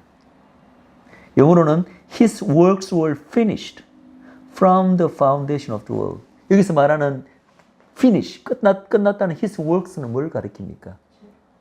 바로 이 하나님 나라를, 훼손된 하나님 나라를 회복시키는 전체 하나님의 역사를 가리켜요. 그런데 그 하나님의 역사가 His works were finished. 앞으로 미래 계시록에서 finished가 아니라 어떻게 돼? Finished from the foundation of the world. 창세전부터 그 일이 이미 다 끝나버렸다는 거예요. 우리한테는 아직 일어나지 않은 미래의 일도 하나님 안에서는 창세전에 이미 끝난 일이라는 거예요. 그 지금 성경에 있는 그 수많은 예언, 앞으로 일어날 성취되지 않은 미래조차도 우리는 그 일이 일어날까 말까 회의하면서 뭐 일어나게 해주십시오. 물론 기도는 하지만은, 기도하는 게 잘못된 건 아니지만은, 사실은 그 어떤 의미에서는 우스운 일이라는 거죠. 하나님께서는 그 모든 일들이 이미 창세전에 계획되었고 끝나버린 일이기 때문에 어떤 일이 있어도 그 일은 반드시 일어납니다. 단지 그 일이 일어나는데 이제 우리 인간들을 또 사용을 하시는 거죠. 우리 인간의 기도로서, 동참으로서. 예. 그래서 제가 지금 쭉 이 말씀들을 통해서 제가 강조하고 싶은 포인트는 이 하나님 나라의 회복의 이 모든 계획은 이미 창세전에 이미 하나님 나라가 훼손되기도 전에 이미 세워졌을 뿐만 아니라 이미 끝났다고 성경은 선포하고 있다는 거죠. 자, 그렇다면 이 하나님 나라를 이제 회복시키는 그 과정이 어떻게 되느냐? 회복시켜 나가는 방법이 어떻게 되느냐? 이 모든 과정을 우리는 구속사라고 다른 말로 표현합니다. 하나님의 구속사. 예. 하나님의 구속사라고 표현했는데, 이 과정에서 이제 우리가 알아야 될 가장 핵심적인 개념이 바로 하나님의 언약입니다. 이 전체 이 강의의 가장 큰 타이틀이 뭐였죠? 하나님 나라와 하나님의 언약. 지금까지 하나님 나라의 이제 과정을 지금 이제 단계로 설명하고 있는데, 그 가운데 이제 그럼 이 언약과 하나님 나라가 도대체 어떻게 연결되느냐?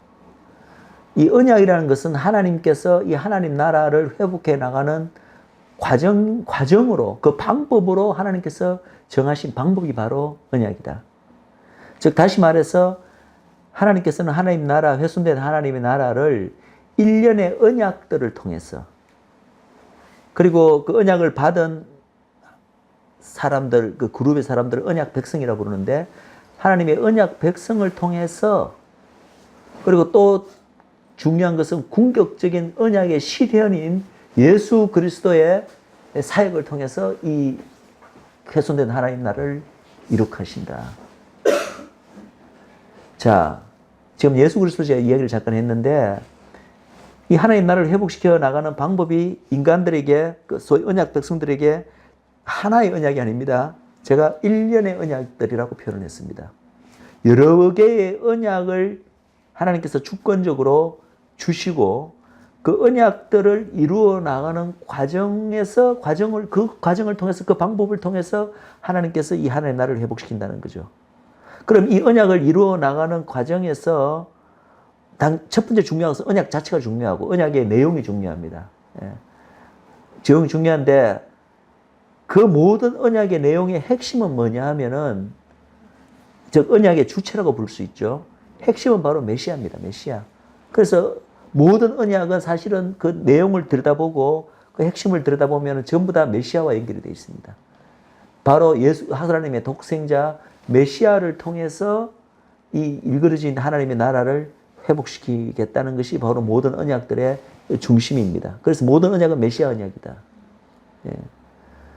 제가 아까 하나님 나라가 본래 예수님을 인해서, 그분을 통해서, 그분을 위해서 만들어졌다고 이야기했잖아요. 그런데 중요한 것은 이 만들어진 하나님의 나라가 인간의 죄로 인해서 훼손되었을 때, 그 훼손된 하나님 나라를 회복시키는 그 주체 역시도 바로 하나님의 독생자 그리스도라는 거예요. 왜냐하면 장차 그분이 통치하실 나라고, 장차 그분 때문에 애초에 이 모든 게 계획되고 시작된 게 하나님이기 때문에, 이것이 일그러졌을 때 그것을 회복시키시는 그 주체 역시도 그분이 친히 오셔서 그 모든 것을 감당하기로 하셨다는 거죠. 어쩌면 우리가 잠깐 생각해 보면은 이 천지 만물 창조하기 전에, 하나님 나라가 시작되기 전에 아마 이 예수 그리스도 하나님의 독생자인 예수님과 성부 하나님 사이에 뭐 이런 어떤 대화가 오가지 않았을까도 하고 우리가 좀 생각해 볼 수 있는 거죠. 틀림없이 향하는 날이 시작되면 인간들이 이 자유의지를 잘못 엑설사이즈해서 하나님 앞에 죄를 범하게 될 것이다. 그럼 어떻게 할 것인가? 예수님께서 아버지 걱정하지 마십시오. 제가 다 계획이 있습니다. 제가 그냥 책임지고 이 모든 나라를 제가 회복시킬 수 있습니다. 제가 주역이 되겠습니다. 제가 그 하나님 나라 회복시키는 그 모든 일을 제가 친히 다 알아가겠습니다. 아마 이런 대화가 어쩌면 오갔을 수도 있는 그런 그림이죠.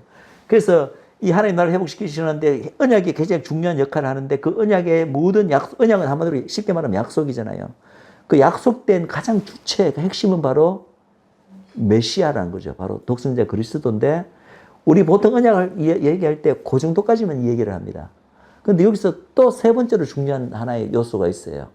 그게 뭐냐 하면은 이 언약이라 하는 게 처음에는 한 사람에게 주어지더라도 이 언약이 구속사 끝날 때까지는 계속해서 언약이 from generation to generation으로 이렇게 인류 역사를 따라서 계속 전승되어 나가야 되잖아요.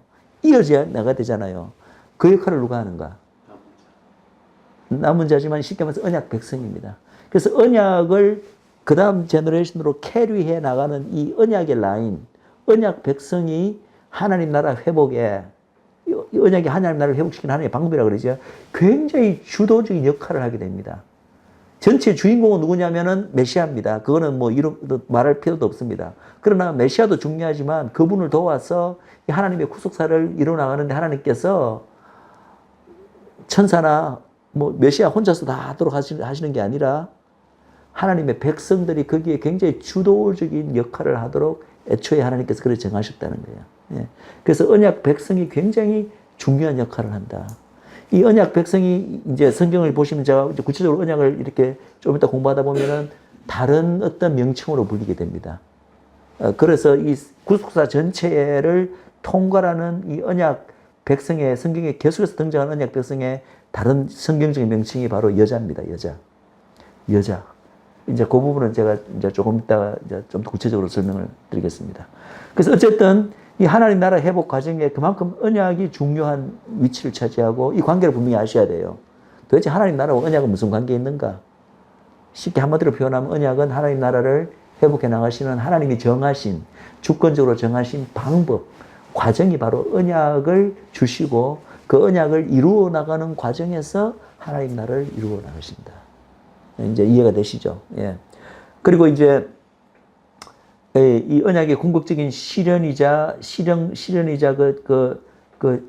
핵심이 이제 예수 그리스도라고 그랬는데 이제 특별히 예수 그리스도는 이 땅에 이제 두 번 오셔서 초림과 재림을 통하여서 이 모든 이제 그 궁극적인 언약들을 이제 이루어 나가신다는 거죠. 예. 재밌는 것은 이 성경은 이제 이 예수님의 초림과 재림을 분명히 성경에서 언급하고 있는 걸 우리가 압니다.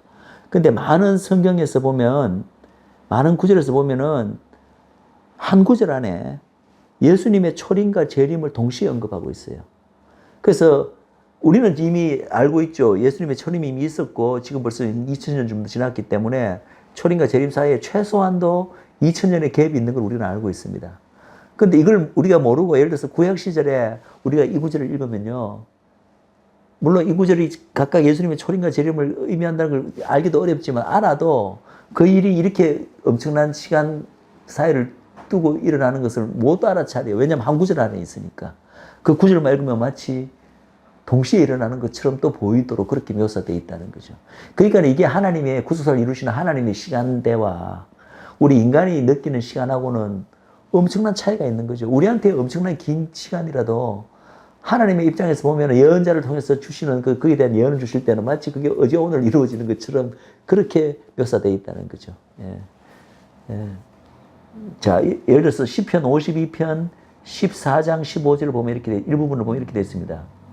이 왕에는 그 얼굴이 타인보다 상하였고 그 모양이 인생보다 상하였으므로 무리가 그를 보고 놀랐거니와 후에는 그가 열방을 놀랄 것이며 열왕은 그를 인하여 입을 봉하리니. 이게 다 예수님에 대한 장차 오실 예수님에 대한 예언인데 요 구절 안에 예수님의 초림과 재림이 다 들어있습니다.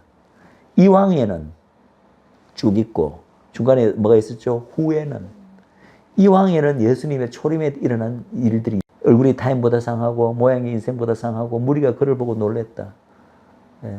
다 왕이라 믿었는데 저렇게 비참한 모습으로 죽는 걸 보면 당연히 다 놀라죠. 예수님을 따르는 제자들조차도 놀랐지 않습니까? 그죠? 근데 후에는, 근데 그 후가 마치 이어보면 후라고 되어 있지만 이 사이에 몇 년 흘렀나요, 지금? 2000년 이상이 최소한 흐르는 거예요. 그죠? 그래서 이 후는 예수님이 재림할 때만. 그래서 오셔서 전체 열방을 놀랄 것이고, 열왕은, 지금까지야 온갖 열왕들이 예수님에 대해서, 하나님에 대해서 온갖 소리로 신성모독하고 회방하고 온갖 소리를 다 했을지라도 예수님이 딱 다시 오시고 나면 열왕은 그를 인하여 입을 닥칠 것이다. 입을 봉하게 될 것이다. 예수님의 재림에 대한 이야기입니다. 예. 이것이 한 것이 있습니다. 또 더 결정적인 것은 이사야서 61장 2절을 보시면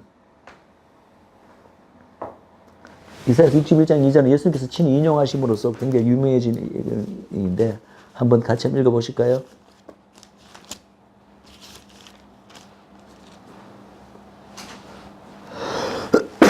1절부터 읽겠습니다. 시작. 주 여호와의 신이 내게 임하셨으니 이는 여호와께서 내게 기름을 부으사 가난한 자에게 아름다운 소식을 전하게 하려 하심이라. 나를 보내사 마음이 상한 자를 고치며 포로된 자에게 자유를 갇힌 자에게 노임을 전파하며 여호와의 은혜의 해와 우리 하나님의 신원의 날을 전파하여 모든 슬픈 자를 위로하되. 이게 지금 예수님에 대한 예언의 구절인 걸 아시잖아요. 그죠? 근데 이 구절이 실제로 이제 성취되는데 2절을 보시면은 여호와의 은혜의 해와 우리 하나님의 신원의 날을 전파한다 라고 되어 있습니다. 근데 이 구절을 이사야서 61장 1절과 2절을 예수님께서 공생애 하실 때 나사렛의 회당에서 들어가서 읽으신 말씀이에요. 회당에 이렇게 성경이 구약 성경에 펼쳐져 있고 그것을 이제 선지자의 글을 찾아 읽으시더라 이렇게 나오죠. 그게 아마 요한복음이나 누가복음에 제가 지금 막 쳤는데 거기를 보시면은 재밌는 게 하나 있습니다. 잠깐 볼까요? 요한복음이었나?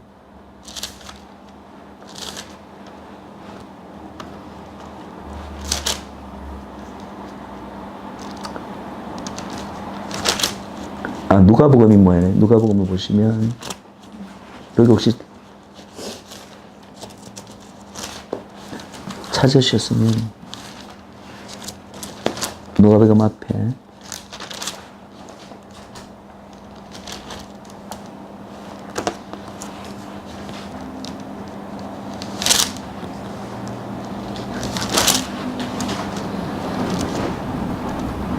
누가복음 4장이네요. 갈릴리 사역 이제 처음 시작하시고 마귀에게 시험 받으시고 난 다음에 처음으로 이제 갈릴리 사역 시작하시고 이제 그 자라나신 고향 나사렛의 회당에 들어가서 안식일 날 그래서 4장 18절에 17절부터 읽어보면 선지자 이사야의 글을 드리거늘 책을 펴서 이렇게 기록한 데를 찾으시니 주의 성령이 내게 임하시니 내게는 가난한 자에게 복음을 전하게 하시려고 내게 기름을 부으시고 나를 보내사 포로된 자에게 자유를 눈먼 자에게 다시 보게 됨을 전파하며 눌린 자를 자유케 하고 주의 은혜의 해를 전파하게 하려 하심이라 하였더라. 그리고 그 다음 절에 보면 책을 덮어 그 맡은 자에게 주시고 앉으시니. 지금 이사야서 61장 1, 2절을 지금 읽으신 거잖아요. 근데 이사야서 61장 1, 2절하고 지금 구절하고 차이가 있는 거 아십니까? 어떤 차이가 있어요?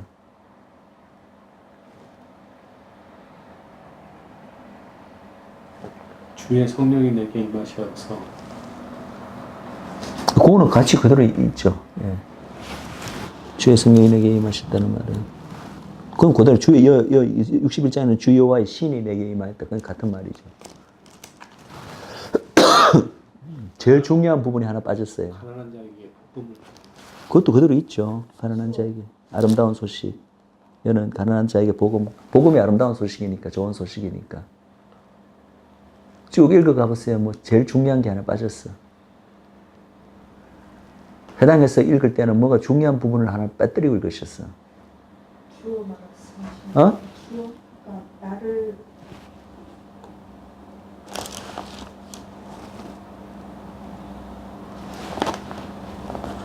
나는 예수님이죠. 예. 그러니까 그건 똑같이 그대로 한 것인데 이게 이제 자기를 예수님 스스로 나를 가리켜 하신 말씀이다.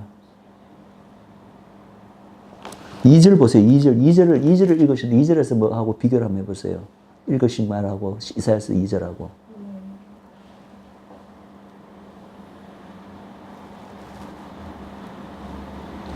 이사야서 2장 2절에는 어떻게 돼 있어요? 하나님의 신원의 날을 그걸 선포한다. 근데 그게 있어요, 없어요? 네, 누가 보면 없잖아요. 누가 보면 어디까지 읽을 수 있어요? 주의 은혜의 날을 전파하게 하려 하심이라. 원래 이사야서는 어떻게 되어 있어요? 주의 은혜의 날과 여호와의 신원의 날을 전파하려 함이라. 뭐가 빠진 거예요? 신원을 여호와의 신원의 날을 빠진 거, 일부러 빠뜨린 게 일부러. 그게 왜 그런지 아세요? 그게 예수님의 초림과 재림 오신 목적이 다르잖아. 지금 제가 한 구절 안에 이사야서 61장의 2절은 예수님의 초림과 재림 사역을 한 구절에 다 담고 있어요. 장차 이사야 시대로 봐서는 예수님의 초림이든 재림이든 다 미래의 일이잖아. 근데 미래에 한 번 오시는 게 아니라 두 번 오신다고. 그래서 오신 주 목적이 다르잖아요. 초림으로 오셔서 예수님께서 행하신 일이 뭡니까? 주의 은혜의 날을 전파하시는 거예요, 그때는. 좋은 소식, 복음을 통하여서. 온 세상이 하나님의 은혜 안에 놓이게 되는 거죠. 그게 예수님의 초림 사역의 목적이에요. 그죠? 십자가를 통하여서. 이제 좋은 소식이 전파되고 하나님의 은혜가 이제 전파되기 시작하잖아요.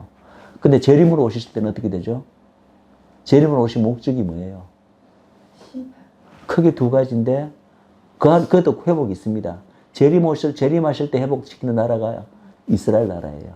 그래서 한쪽으로는 이스라엘 나라를 회복시키시고 하나는 열방에 대한 심판. 그것을 구약에서는 여호와의 신원의 날이라고 표현합니다. 신원이 무슨 뜻입니까? 영어로 vengeance. 뭡니까? 복수, 보복 이런 뜻입니다. 보복 혹은 복수, 신원. 예. 하나님께서 복수하시는 날이라는 거예요. 누구에 대해서? 열방들에 대해서. 하나님을 대적하고 특별히 이스라엘을 대적한 어떤 열방들에 대해서 하나님께서 그동안 쌓인 것을 한꺼번에 갚아주시는 신원의 날. 그게 바로 예수님의 재림으로 오시는 왕으로 사자로 라이언으로 어린 양이 아니라 어린 양으로 오셔서 여호와의 은혜를 선포하고 라이언으로 오셔서 마침내 악을 멸하시고 심판하시는 심판주로 오시는 것이 바로 여호와의 신원의 날을 선포하는 것입니다. 그런데 이사야서 61장 2절에는 이 두 가지가 짧은 한 구절 안에 묶여 있다는 거예요. 이사야의 입장에서는 둘 다 미래에 일어나는 사건이에요. 그러니까 산과 산이 겹쳐 보이는 거야. 우리 그때 그 교재 일권에 나온다면서 그걸 뭐라고 부른다고요? 그때 말을 들었는데 신학적 용어가 있어요. 멀리서 보면 산과 산이 이렇게 겹쳐 보여갖고 산과 산이 마치 서로 붙어 있는 것처럼 보인다는 거예요. 같은 한 산으로처럼 보이는데 들어가 보면은 산과 산이 엄청나게 서로 멀리 떨어져 있는 거야. 그래서 이쪽에서 시선 방향에서 보면 산과 산이 그냥 같이 한 산인 것처럼 보인다는 거죠. 무슨 말인지 알겠죠? 그런데 재밌는 건 예수님께서 이제 초림으로 오셨잖아요. 그래서 공생의 사역을 시작하실 때 나사렛 회당에서 성경 말씀을 읽을 때 일부러 2절 끝까지 안 읽으시고 주의 은혜의 날과 신의 날은 일부러 딱 빠뜨리고 거기서 딱 끊으시고 전파하려 함이라고 책을 딱 덮으셨다는 거예요. 그게 의도적인 거 여러분들 아시겠죠? 예수님으로 초림으로 오신 예수님은 딱 그까지의 일을 초림에서는 그 정도의 일을 하시러 오신 거예요. 은혜의 날을 전파하러 오신 거예요. 신의 날을 전파하는 것은 다시 오셨을 때 재림하셨을 때 그 일을 행한다. 그래서 제가 말하는 것은 이 예수님의 초림과 재림 역시도 하나님의 큰 이 하나님 나라의 회복 계획의 가장 핵심적인 두 사건이잖아요. 이 핵심적인 두 사건을 통해서 하나님의 나라가 완전히 이제 이 땅에 회복되는데 그것 자체가 하나님 안에 있을 때는 하나님 우리한테서는 엄청나게 멀리 떨어진 시간적으로 멀리 떨어진 사건이지만 하나님이 큰 이 창세전부터 이미 세웠고 끝나버린 하나님의 구속 계획 안에서는 서로 간에 이렇게 마치 한 구절 안에 붙어 있는 것처럼 그거는 뭐 그 사이에 긴 시간은 별 의미가 없는 시간이라는 거예요. 물론 우리한테는 엄청난 의미 있는 시간이죠. 그 시간에 이제 오면 열방의 구원이 이루어지고 하나님이 구원받기로 된 모든 백성들이 구원받는 엄청난 사건이 있는 시간이지만 하나님의 이 시간이라는 개념 안에서는 이 두 사건은 그냥 한 사건으로 인류 구속을 위한 한 사건으로 어쩌면 하나님은 그렇게 보고 계시고 실제로 성경은 그렇게 이야기를 하고 있다는 거죠. 그래서 이제 이 성경 전체를 제가 하나님 나라라는 어떤 시각에서 성경 전체를 잘 조망할 수 있다는 얘기를 제가 처음 첫 강의에서 이야기를 했는데 또 다른 말로 표현하면 이 하나님 나라와 언약은 뗄래야 뗄 수 없는 이런 긴밀한 서로 간의 연관이 있기 때문에 혹자는 예를 들어서 톰 라이터와 같은 그 학자들은 언약 자체를 하나님의 계시, 성경을 통해서 나타낸 계시 전체를 조감할 수 있는 정문이다. 그러니까 조감할 수 있는 정문이라고 이야기해요. 어떤 들어갈 수 있는 이 성경을 억서하는 문이 여러 가지 각도에서 분석할 수가 있죠. 문이 그러니까 성경을 알 수 있는 문이 여러 가지 있다면은 언약이야말로 하나님 계시 전체를 조감할 수 있는 정문이다. 옆에 쪽문으로 들어오면 한쪽만 보는 거죠. 뒷문으로 들어오면 뒷모습만 보는 거죠. 그렇지만 우리가 어떤 큰 집에 이제 큰 정원이 있고 같으면 앞에 대문이 있어, 정문이 있어. 정문을 딱 들어보면은 전체를 그래도 가장 잘 한꺼번에 한눈에 볼 수 있는 그 위치가 정문 위치라는 거죠. 프레임이라는 단어를 쓰는데. 그렇죠. 그러니까 이 성경 전체를 통한 하나님의 계시를 가장 잘 조망할 수 있는 정문의 역할을 하는 것이 바로 언약이라는 시각을 통해서 하나님 나라와 언약이라는 시각을 통해서 이것을 바라볼 때 가장 잘 볼 수 있다. 자, 그리고 제가 이제 여기까지만 하고 제가 조금 쉬겠습니다. 자, 제가 언약이라는 말을 앞으로 이제 수도 없이 듣게 될 거예요. 왜냐하면 이 강의 전체의 이제 주제가 하나님 나라와 언약이기 때문에. 근데 많은 사람들이 이 언약과 단순한 약속 혹은 우리가 현대인들이 가장 자주 사용하는 좋아하는 단어인 계약과 이 구분을 잘 못하고 있다. 그것을 혼동하고 있다. 언약과 계약의 가장 근본적인 차이가 뭡니까? 우리 전 집사님은 이스라엘에서 말씀드렸기 때문에 아실 텐데 가장 그 근본적인 차이는 계약은 먼저 말씀드리면 계약은 항상 언약이든 계약이든 두 파티가 필요합니다. 상반간에 맺어지는 것인데 계약은 그 계약을 맺는 기본 바탕이 파운데이션이 뭐냐 하면은 바로 상반간의 이해관계입니다. 서로 간에 어떤 최대한 이익을 창출하기 위해서 서로 간의 이해가 도움이 되는 어떤 조건으로 서로 간에 맺어지는 거예요. 거기에는 이해관계가 기본이기 때문에 서로 간에 상호 뭐 어떤 특별한 뭐 어떤 인간적 신뢰나 사랑 관계가 있을 필요가 없습니다. 그냥 말 그대로 계약이죠. 그러면은 이러한 기초가 이해관계이기 때문에 이 계약은 애초부터 깨어질 것을 상정해서 맺어지는 게 계약입니다. 왜냐하면 이해관계 자체가 시간에 따라 상황에 따라 바뀌잖아요. 그럼 어차피 맺어지는 것이 이해관계이기 때문에 언제든지 깨어져도 그만이에요. 그래서 계약은 이미 맺을 때부터 깨어질 수도 있다는 가능성을 상정하고 맺어지는 것이 계약이고, 그래서 이제 조심스러운 사람들은 계약을 맺을 때 벌써 계약이 파괴되었을 때 어떻게 배상을 한다, 이렇게 온갖 조항을 미리 다 정해놓는 거죠. 그래서 계약은 만약에 어느 한쪽에서 깨게 되면은 그 깬 쪽에서 뭐 죽일 놈이든 나쁜 놈이라든가 이런 도덕적인 비난을 받을 이유가 있습니까? 없습니다. 어차피 이해관계가 목적이고 기본으로 맺어있기 때문에 이해관계가 바뀌게 되면 언제든지 내 이해를 위해서, 이익을 위해서 깰 수도 있는 것이 계약이기 때문에 깨도 되는 거예요. 깨도 되는 것이고, 어떤 때는 깨는 게 더 유리할 때가 있기 때문에 일부러 깨기도 합니다. 그러면은 깨므로써 반대쪽에 어떤 손해를 입게 될 거 아니에요.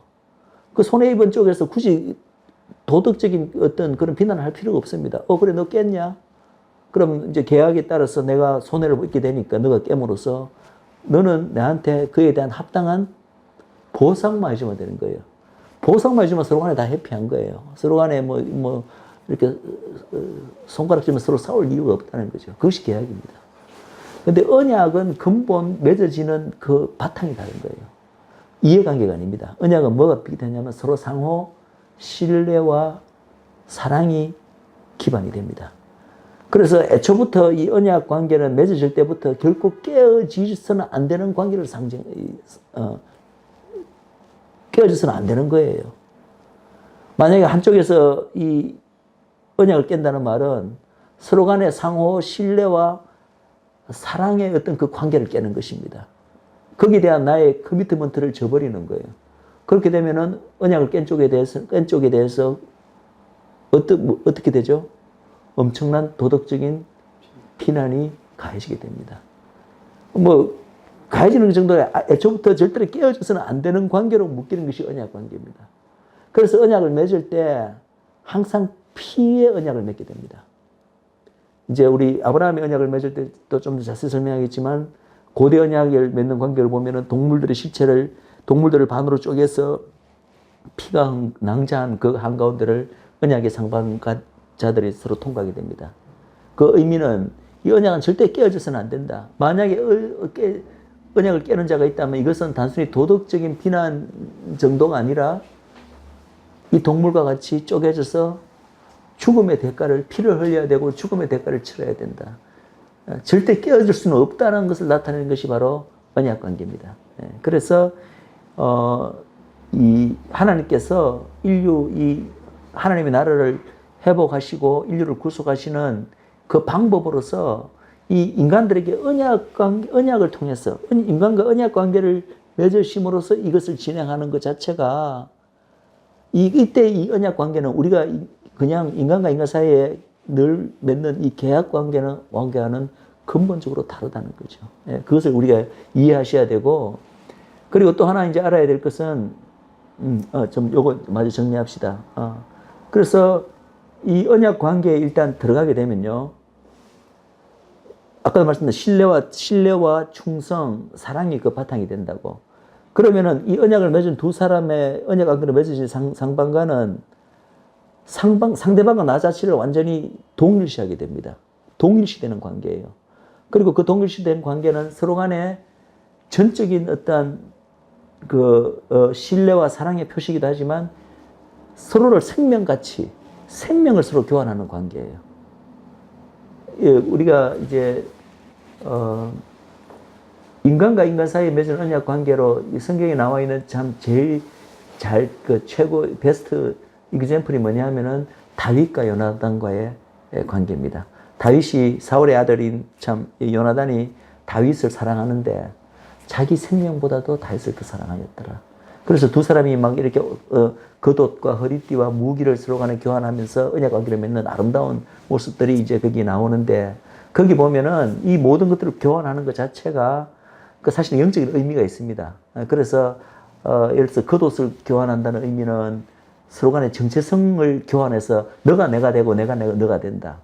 그 다음 허리띠를 교환한다는 것은 나의 능력, 내가 가진 모든 나의 자산, 능력이 바로 너의 것이 된다는 것을 또 상징하는 것이고, 무기를 교환한다는 말은 너의 적이 바로 곧 나의 적이고 나의 적이 바로 너의 된다.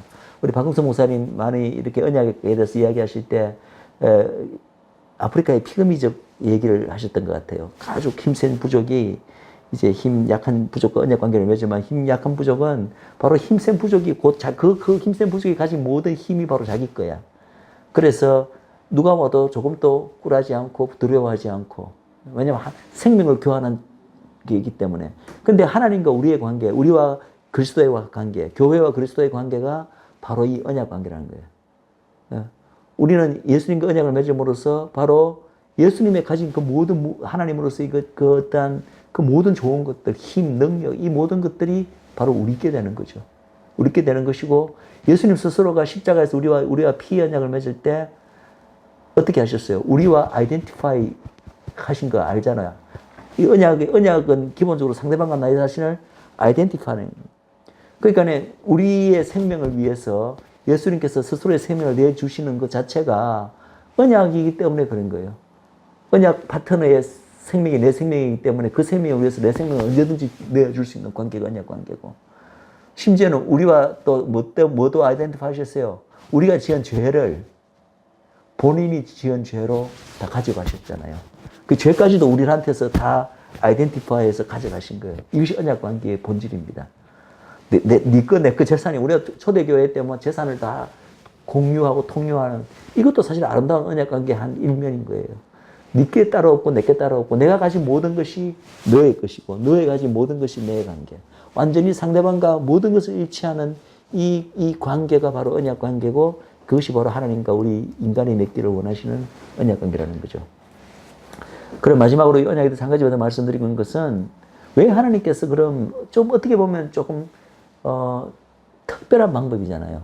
이 하나님의 이 나라를 회복시키시고 인류를 구속하시는 이 구속사에 왜 이 언약이라는 방법을 통하여서 이렇게 하실까? 왜 해필이면 이 방법을 사용하셔야 될까? 이런 질문을 많은 사람들이 할 수 있습니다. 그러나 거기에 대해서도 이제 뭐 몇 가지 우리가 이야기를 할 수 있겠지만, 가장 큰 이유는 뭐냐 하면은, 이 언약을 신실하게 이제 인간들에게 일반적으로 주시고 그 언약을 이루어 나가시면서 하나님의 나라를 회복시키시고 구속사를 해 나가시는 이 방법이야말로 하나님이 어떠하신 분인가, 우리 인간에게 가장 그것을 잘 드러내고 잘 계시할 수 있는 방법이라는 거예요. 왜 그렇습니까? 일단 언약을 지켜나가는 과정에서 우리가 알고 있는 하나님의 모든 성품들이 드러납니다. 그 중에 가장 대표적인 성품이 뭐죠? 제가 늘 강조했는 이번에 완전하신. 아닌데, 하나님의 성품 중에서 가장 제가 강조하는 성품. 신실하신. 그렇지. 하나님의 신실하심. 하나님은 신실하신 분이라는 거죠. 다른 말로 하나님은 언약의 하나님입니다. 다른 말로 하나님은 그분이 한 약속, 그분이 주신 말씀은 어떠한 일이 있어도 변치 아니하시고 반드시 지키시는 분이다. 성경 전체에 하나님의 성품이 이제 모든 성품이 다 계시되지만, 그래서 우리가 뭐 대표적으로 하나님 사랑의 하나님이다, 하나님은 공의의 하나님이다, 다 맞습니다. 그렇지만 성경 전체에 가장 두드러지게 하나님께서 스스로를 강조하시는 분은, 나는 언약을 지키는, 나는 내가 한 말은, 내 입에서 나간 말은 절대 한마디도 땅에 떨어지지 않고 다시 내게로 돌아온다. 그것이 이루어지지 않고 돌아오는 부분은 없다. 하나님께서는 아무리 불가능한 상황, 대부분 이 불가능한 상황은 인간의 죄성 때문에 발생하는 상황입니다. 왜냐하면 언약이라는 것은 혼자 살 수 있는 게 아니라 언약의 파트너가 있잖아요. 인간이잖아요. 근데 하나님께서는 언약을 신실하게 지키시고 싶은데 한쪽에서 도저히 안 되는 거예요. 도대체 이 죄인된 인간이 언약을 도대체 지키도록 그렇게 일을 안 만들어주는 거야. 그래서 계속해서 언약이 깨어질 수밖에 없는 불가능한 상황으로 이어집니다. 그럴 때마다 하나님께서 초자연적으로 개입하셔서 결국은 그 언약을 어떻게든지 이루어 나가십니다. 그 가운데서 제일 드러나는 것이 하나님이 어떠하신 분인가. 바로 언약의 하나님으로서 하신 말씀은 무슨 일을 지키시는 하나님의 신실하심이 가장 잘 드러납니다. 그래서 언약의 하나님. 우리가 성경 전체도 이게 하나님의 언약이라고 이야기를 했는데, 그래서 구약을 뭐라고 부릅니까? 오래된 언약. 신약은 새로운 언약. 전체가 언약에 대한 책이라는 거죠. 그래서 하나님의 신실성이 잘 들어가고, 사랑도 마찬가지예요. 성경에서 나타나는 하나님의 사랑은 사실은 그것을 언약적 사랑이라고 부릅니다. covenantal love라고 부르는데, 그냥 우리가 인간이 알고 있는 love가 아니라 하나님의 사랑은 언약에 기반한 사랑이라는 거예요. 뭐냐면 하나님께서 내가 너를 어떻게 하기로 이렇게 하였다라고 약속을 하셨잖아요. 그러면은 나는 너희 하나님이 되고 내가 너를 사랑하기로 맹세하셨기 때문에, 약속하셨기 때문에 사랑하시는 거예요. 물론 사랑에 더 깊은 측면이 있을 수도 있겠지만, 적어도 성경에 나타나는 모든 하나님의 사랑은, 그래서 인간이 계속 실패하고 넘어지고 하나님을 배반하고 하나님을 실망시켜도 그런 인간을 끝까지 추적하시는 하나님의 사랑은 그 기반이 내가 사랑하기로 작정하였기 때문에, 언약했기 때문에 그 언약에 기반을 한 사랑이라는 거죠. 그래서 하나님의 사랑 또 언약을 통해서 그 사랑이, 하나님의 사랑이 어떠한 사랑인가가 가장 잘 나타나고, 그죠? 하나님의 은혜, 자비로우신 하나님, 이것도 마찬가지예요. 계속 인간이 언약을 깨는 거예요. 그러면은 그 깨는데도 불구하고, 그러면 언약대로 하면 다 쳐버려야 되고, 다 그냥 멸해버리셔야 되고, 하지만 그러나 언약을 지키시기 위해서 하나님께서 끊임없이 언약을 지키시기 위해서 인간을 붙들고 있어야 되는데 그 붙드는 그것이 뭐냐면 하나님의 은혜와 자비인 거예요. 그래서 결국은 언약을 지키시는 가운데서 하나님께서 노하기를 더디하시고 인자하시고 노하기를 더디하시고 자비로우시고 긍휼이 많으시고 인자를 천대까지 베푸시고 이런 모든 하나님 우리가 알고 있는 이 품성들이 결국은 하나님의 언약을 신실하게 지켜나가시는 과정에서 우리에게 best demonstrate 가장 잘 드러나게 된다. 또 성품뿐만 아닙니다. 하나님의 능력도 마찬가지라는 거죠. 하나님의 초자연적인 그 어떤 기적을 행하시고 초자연적인 능력이 언제 다 나타나는가. 하나님이 이 언약을 신실하게 지키는 과정에서 그 언약을 이루시기 위해서 하나님의 초자연적인 힘을 발휘하시는 거예요. 초자연 능력이 드러나시는 거예요. 대표적인 예가 뭡니까? 바다 가르는 거. 우리는 그냥 단순히 하나님이 실 때 바다 가르셨다. 하나님이 하나님 되심을 보이기 위해서 어떤 초자연적인 힘을 가졌다 하지만 그것을요, 언약적인 시각에서 보면은 정확하게 언약을 이루시기 위해서 불가능한 상황이 닥치잖아요. 자, 이스라엘 민족을 언약 백성으로서 이집트에서 출애굽시키는 것 자체가 아브라함에게 맺은 언약을 신실하게 이루어 나가는 과정으로 일환으로 하시는 거잖아요. 그래서 이제 약속대로 언약 백성을 만들어내셔야 돼요. 그것은 이제 아브라함의 언약할 때 제가 상관관계를 잘 이야기하겠습니다.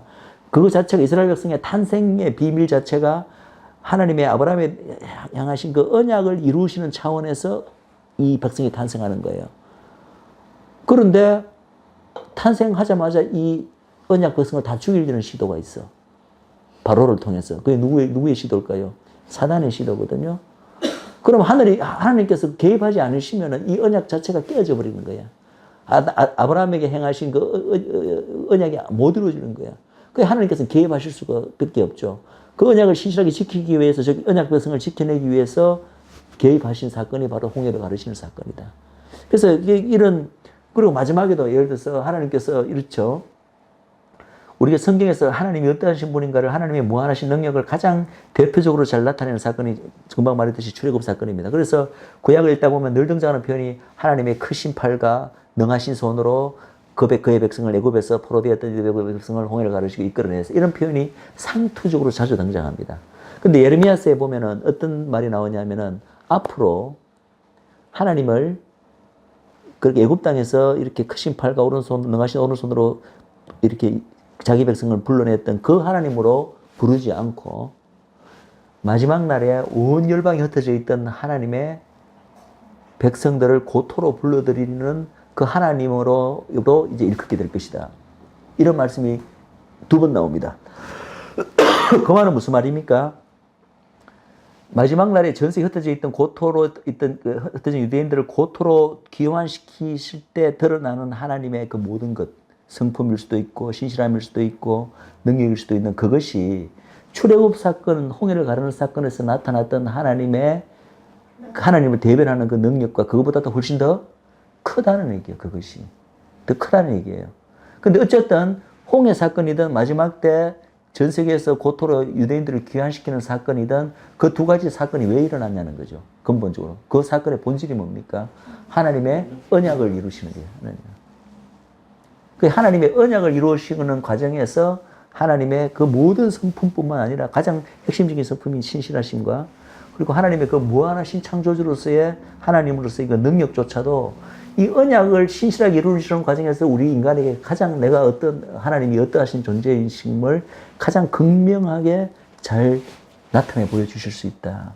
그래서 아마 하나님께서 이 하나님의 나라를 회복시키시는 그 주 방법으로서 이 언약이라는 방법을 사용하지 않으셨을까라고 이제 우리는 추정해 볼 수가 있습니다. 저는 그런 추정이 충분히 의미가 있다고 생각합니다. 자, 여기서 일단은 여기까지 하고 다음 시간에는 이 하나님 나라를 이루어 나가는, 언약을 통해서 이루어 나가는 과정에서 굉장히 중요한 역할을 하는 한 시대가 있고 한 나라가 등장합니다. 그 나라가 바로 이스라엘이라는 나라고 이스라엘 민족입니다.